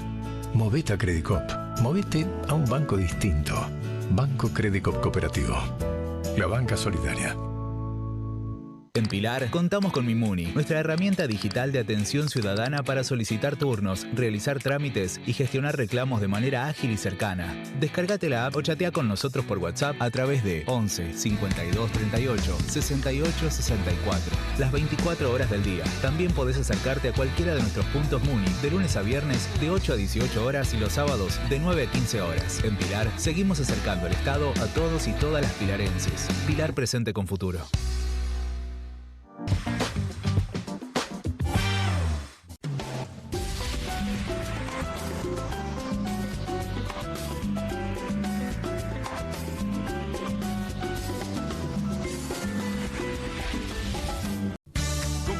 Telecentro. Sea cual sea tu actividad, podés tener tu cuenta empresa gratis y abrirla 100% online. Elegí el mejor banco para tu empresa.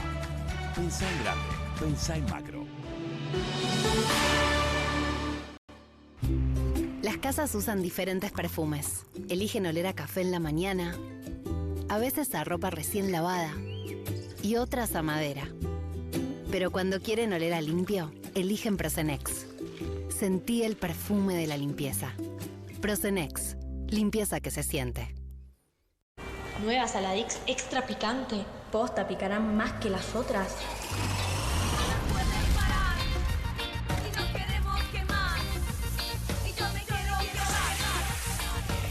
Porque tus ganas de picante son imposibles de apagar. Nueva Saladix extra picante. 1, 2. Bueno, dale, arranca. ¡Pará! ¡Mike! ¿Van a hacer el video con el inodoro con manchas de sarro? Pero si siempre uso lavandina. Eso no lo remueve. ¿Por qué no probás limpiando con Harpic? Que llega a los rincones más difíciles, eliminando por completo el sarro y desinfectando. ¡Vamos! Para cualquier desafío que te dé el inodoro, nada mejor que Harpic. Tiene las nuevas Mogul Jelly Beans. Ah, vos querés las nuevas Mogul. Jelly beans. Sí, las... Jelly beans. Esas. Míralas. Obviously.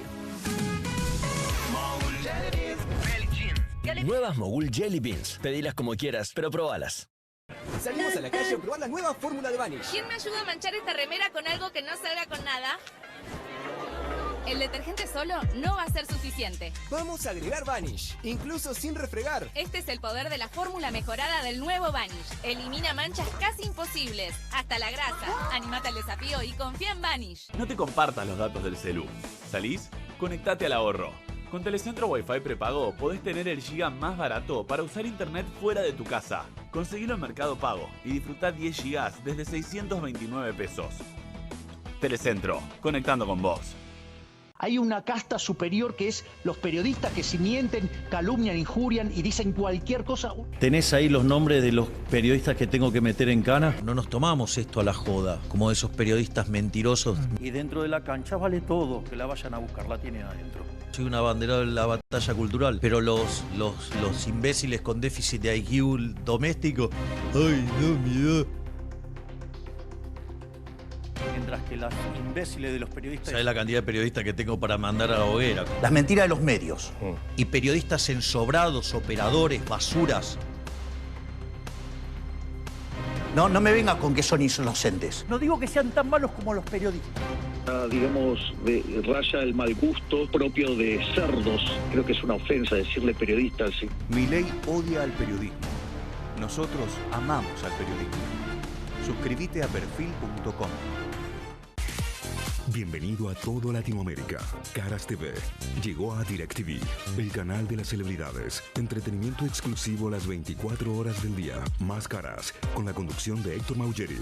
Red Carpet, Caras News, Caras Realeza, Caras Fashion, Caras TV. Llegó a DirecTV. Contenidos exclusivos para toda Latinoamérica. Estudia en la Facultad de Comunicación y en la mayor redacción de América. USBA, Universidad del Sur de Buenos Aires. La Universidad del Grupo Perfil. Licenciatura en Comunicación Periodística. Licenciatura en Comunicación Institucional. Títulos con reconocimiento oficial y validez nacional. Inscribite a las reuniones informativas en universidad@perfil.com. Aprende comunicación dentro de un medio de comunicación. USBA, Universidad del Sur de Buenos Aires.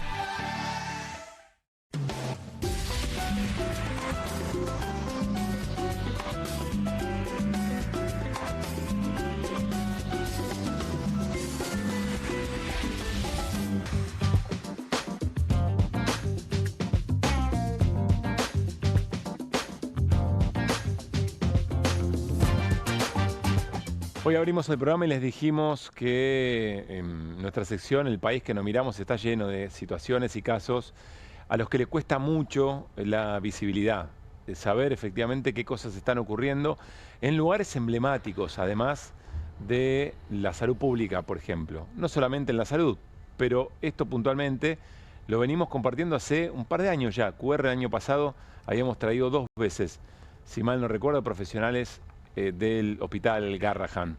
Este año también, hace muy poquito, y sobre todo con esa plantilla de una enorme cantidad de profesionales que están renunciando, que se van. El vaciamiento del Garrahan es uno de los elementos por los muy bajos salarios. Está en línea Norma Lezana, es secretaria general de APIT, es la Asociación de Profesionales y Técnicos del Hospital Garrahan. Hola Norma, ¿cómo te va? Pablo Caruso, Irina Hauser, saludamos en QR. Buenas noches, ¿cómo están? Muchas gracias por el contacto. Hoy difundieron un comunicado, una conferencia. ¿Cuál es la situación? ¿Qué es lo que intentaron hoy contarle a toda la sociedad?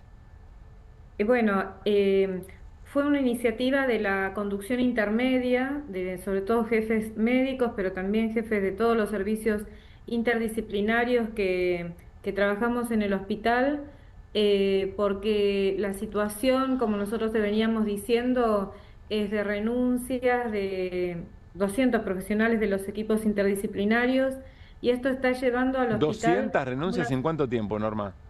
Y en el último año y medio. Y siguen renunciando, o sea, en breve va a renunciar un bioinformático, un becario del laboratorio de biología molecular, es decir, es un goteo permanente que lleva a que los jefes justamente de los servicios lo que están denunciando y queriendo decir es que en estas condiciones no se puede dar respuesta a la demanda de pacientes muy graves que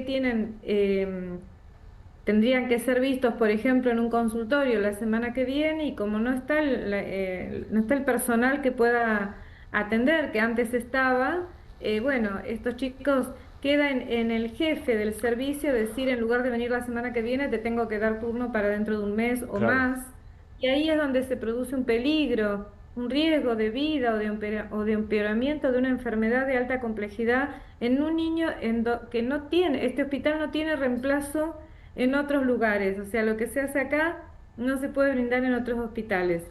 Y hoy se produjo una situación de zozobra porque además está la situación de los médicos residentes que son parte del equipo de salud, al igual que los becarios, y que entre todo ese equipo sostienen la atención y hay un paro de estos residentes porque la situación salarial llegó a un límite y no hay cobertura, no hay posibilidad de dar cobertura con los médicos de planta permanente a las 500 camas que después de las 4 de la tarde necesitan personal de guardia. Claro. La respuesta de las autoridades fue pedirles a los jefes después casi cerca de las 4 de la tarde del día de hoy que sean ellos quien digan de qué manera van a resolver la atención. O sea, son profesionales que tienen 42 horas semanales más las guardias y que se les está pidiendo que se queden más tiempo en el hospital. Hay responsabilidades de cuidado, hay derechos laborales también que tienen los profesionales. Norma, ¿quién tiene la decisión de la mejora de los salarios, de incentivar que efectivamente los profesionales no se vayan, de las situaciones materiales y edilicias del hospital? ¿De quién es la responsabilidad?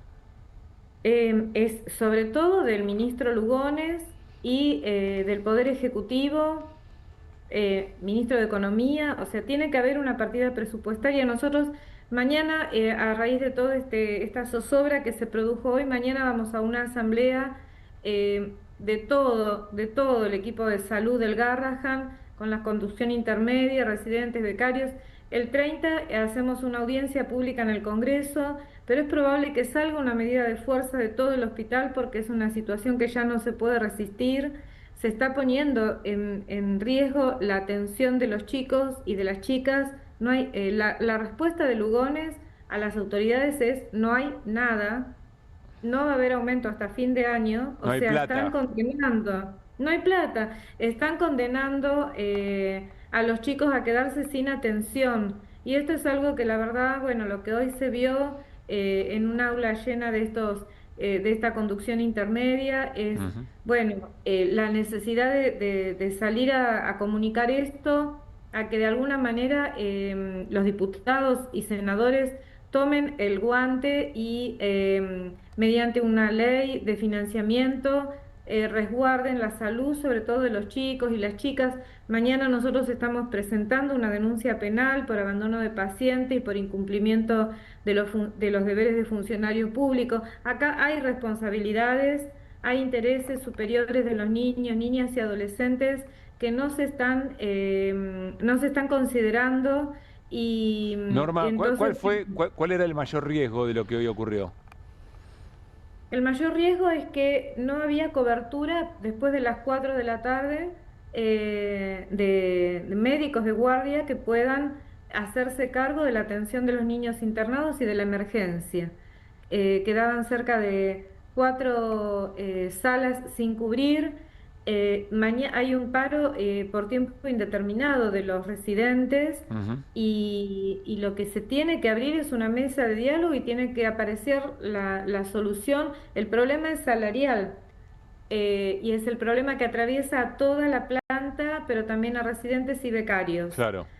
Y bueno, esto está tensando la cuerda de manera que empieza a haber responsabilidades médicas que los médicos están sintiendo como, bueno, ¿qué hacemos? ¿De quién es la responsabilidad que un niño quede sin atender? Claro, claro. ¿Quién va a firmar?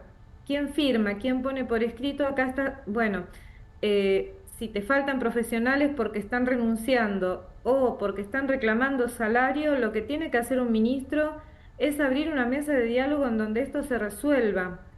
No pueden condenar a profesionales a vivir más o menos bajo un régimen de esclavitud.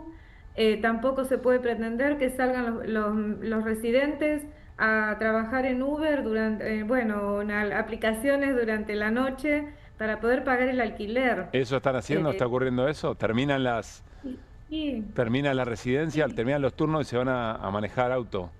Aplicación, digamos. Sí, cientos de rebusques que empiezan a necesitar por una cuestión de supervivencia, cuando estos profesionales tienen que estar estudiando, están en formación, son 60 horas de trabajo semanales, 750.000 pesos no alcanzan, son jornadas muy extendidas y necesitamos que ellos se sigan formando, que ellos tengan un sueldo. Nosotros actualizamos por inflación lo que fue el convenio de una de las residentes en 2022 y tendrían que estar ganando 1.700.000 y están ganando menos de 700.000 pesos. O sea que hay un desfasaje impresionante. Sí, claro. ¿No? Norma, entonces mañana va a haber una asamblea y saldrá de ahí alguna definición. 13. A las 13. Seguramente, sí, seguramente habrá una medida el jueves con una movilización probablemente al Ministerio de Salud. Y el 30 es la audiencia pública en donde estamos convocando a los diputados de todo el arco político para que por encima de todas las diferencias se ponga el Garrahan como una causa nacional. Eso es el viernes. Bueno, estaremos muy atentos, Norma, a eso. Muchísimas gracias por la charla. No, al contrario, a ustedes. Que esté muy bien. Bueno, la situación del Garrahan, es realmente, no hace falta agregar nada de lo que nos contó, lo que nos vienen contando trabajadores y trabajadoras. Vamos a estar muy atentos a lo que pase mañana y sobre todo a ver qué participación en esa asamblea del próximo viernes.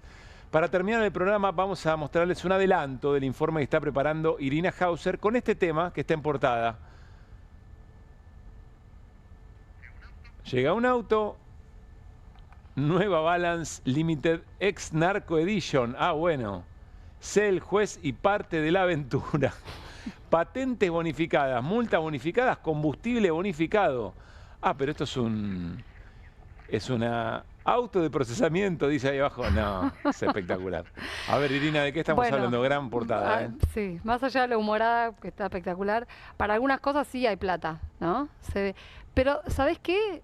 Es nuestra esa plata. Esperá, estás diciendo que la guita de las multas, la guita de la nafta y no me acuerdo qué otra cosa aparecía ahí, ¿la pagamos nosotros? ¿De jueces? De lo que gastan los jueces que usan autos que están secuestradas. Son autos secuestrados en causas de crimen organizado, muchas de ellas de narcotráfico. Ya les voy a contar en detalle porque algunas son de narcos bien conocidos, ¿no?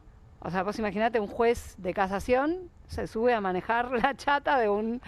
que estaba manejando un narco con 900 kilos de cocaína arriba. Jueces manejando camionetas que... Bueno, creemos que sí, o por lo menos son autos que están a su nombre. ¿Sabes por qué creemos también? Porque algunos aparecen teniendo multas a la madrugada, feriados a la noche tarde. Bueno, esto saltó en el Consejo a la Magistratura la semana pasada. Es el organismo que sanciona a los jueces. Es el organismo, claro, que se ocupa de sancionar a los jueces y de hacer sanciones disciplinarias o abrir la puerta a un juicio político, de elegir también a los jueces y las juezas, ¿no? De la mano del diputado y también consejero de la magistratura, Rodolfo Tailade, que ya venía mostrando alguna información respecto de este tema, que la vamos a estar detallando. Y en esta reunión de comisión de administración del Consejo, saltan aparte los números. Deudas de multas que tenemos que pagar nosotros por 11 millones de pesos. A ver si entendemos. Estamos hablando de las multas que generan los jueces de instancias importantes de Comodoro Pi manejando camionetas de todo lujo que eran propiedad de los narcos. ¿Se entiende un poco la escena? Mucho más casta, no sé si se consigue, y es el informe que está preparando Irina Hauser y que vamos a compartirlo en los próximos días. ¿Está bien resumido? Perfectamente bien. Nos vamos. Que tengan muy buena noche. Lunes, ya pasó. Nada mal. Mañana martes será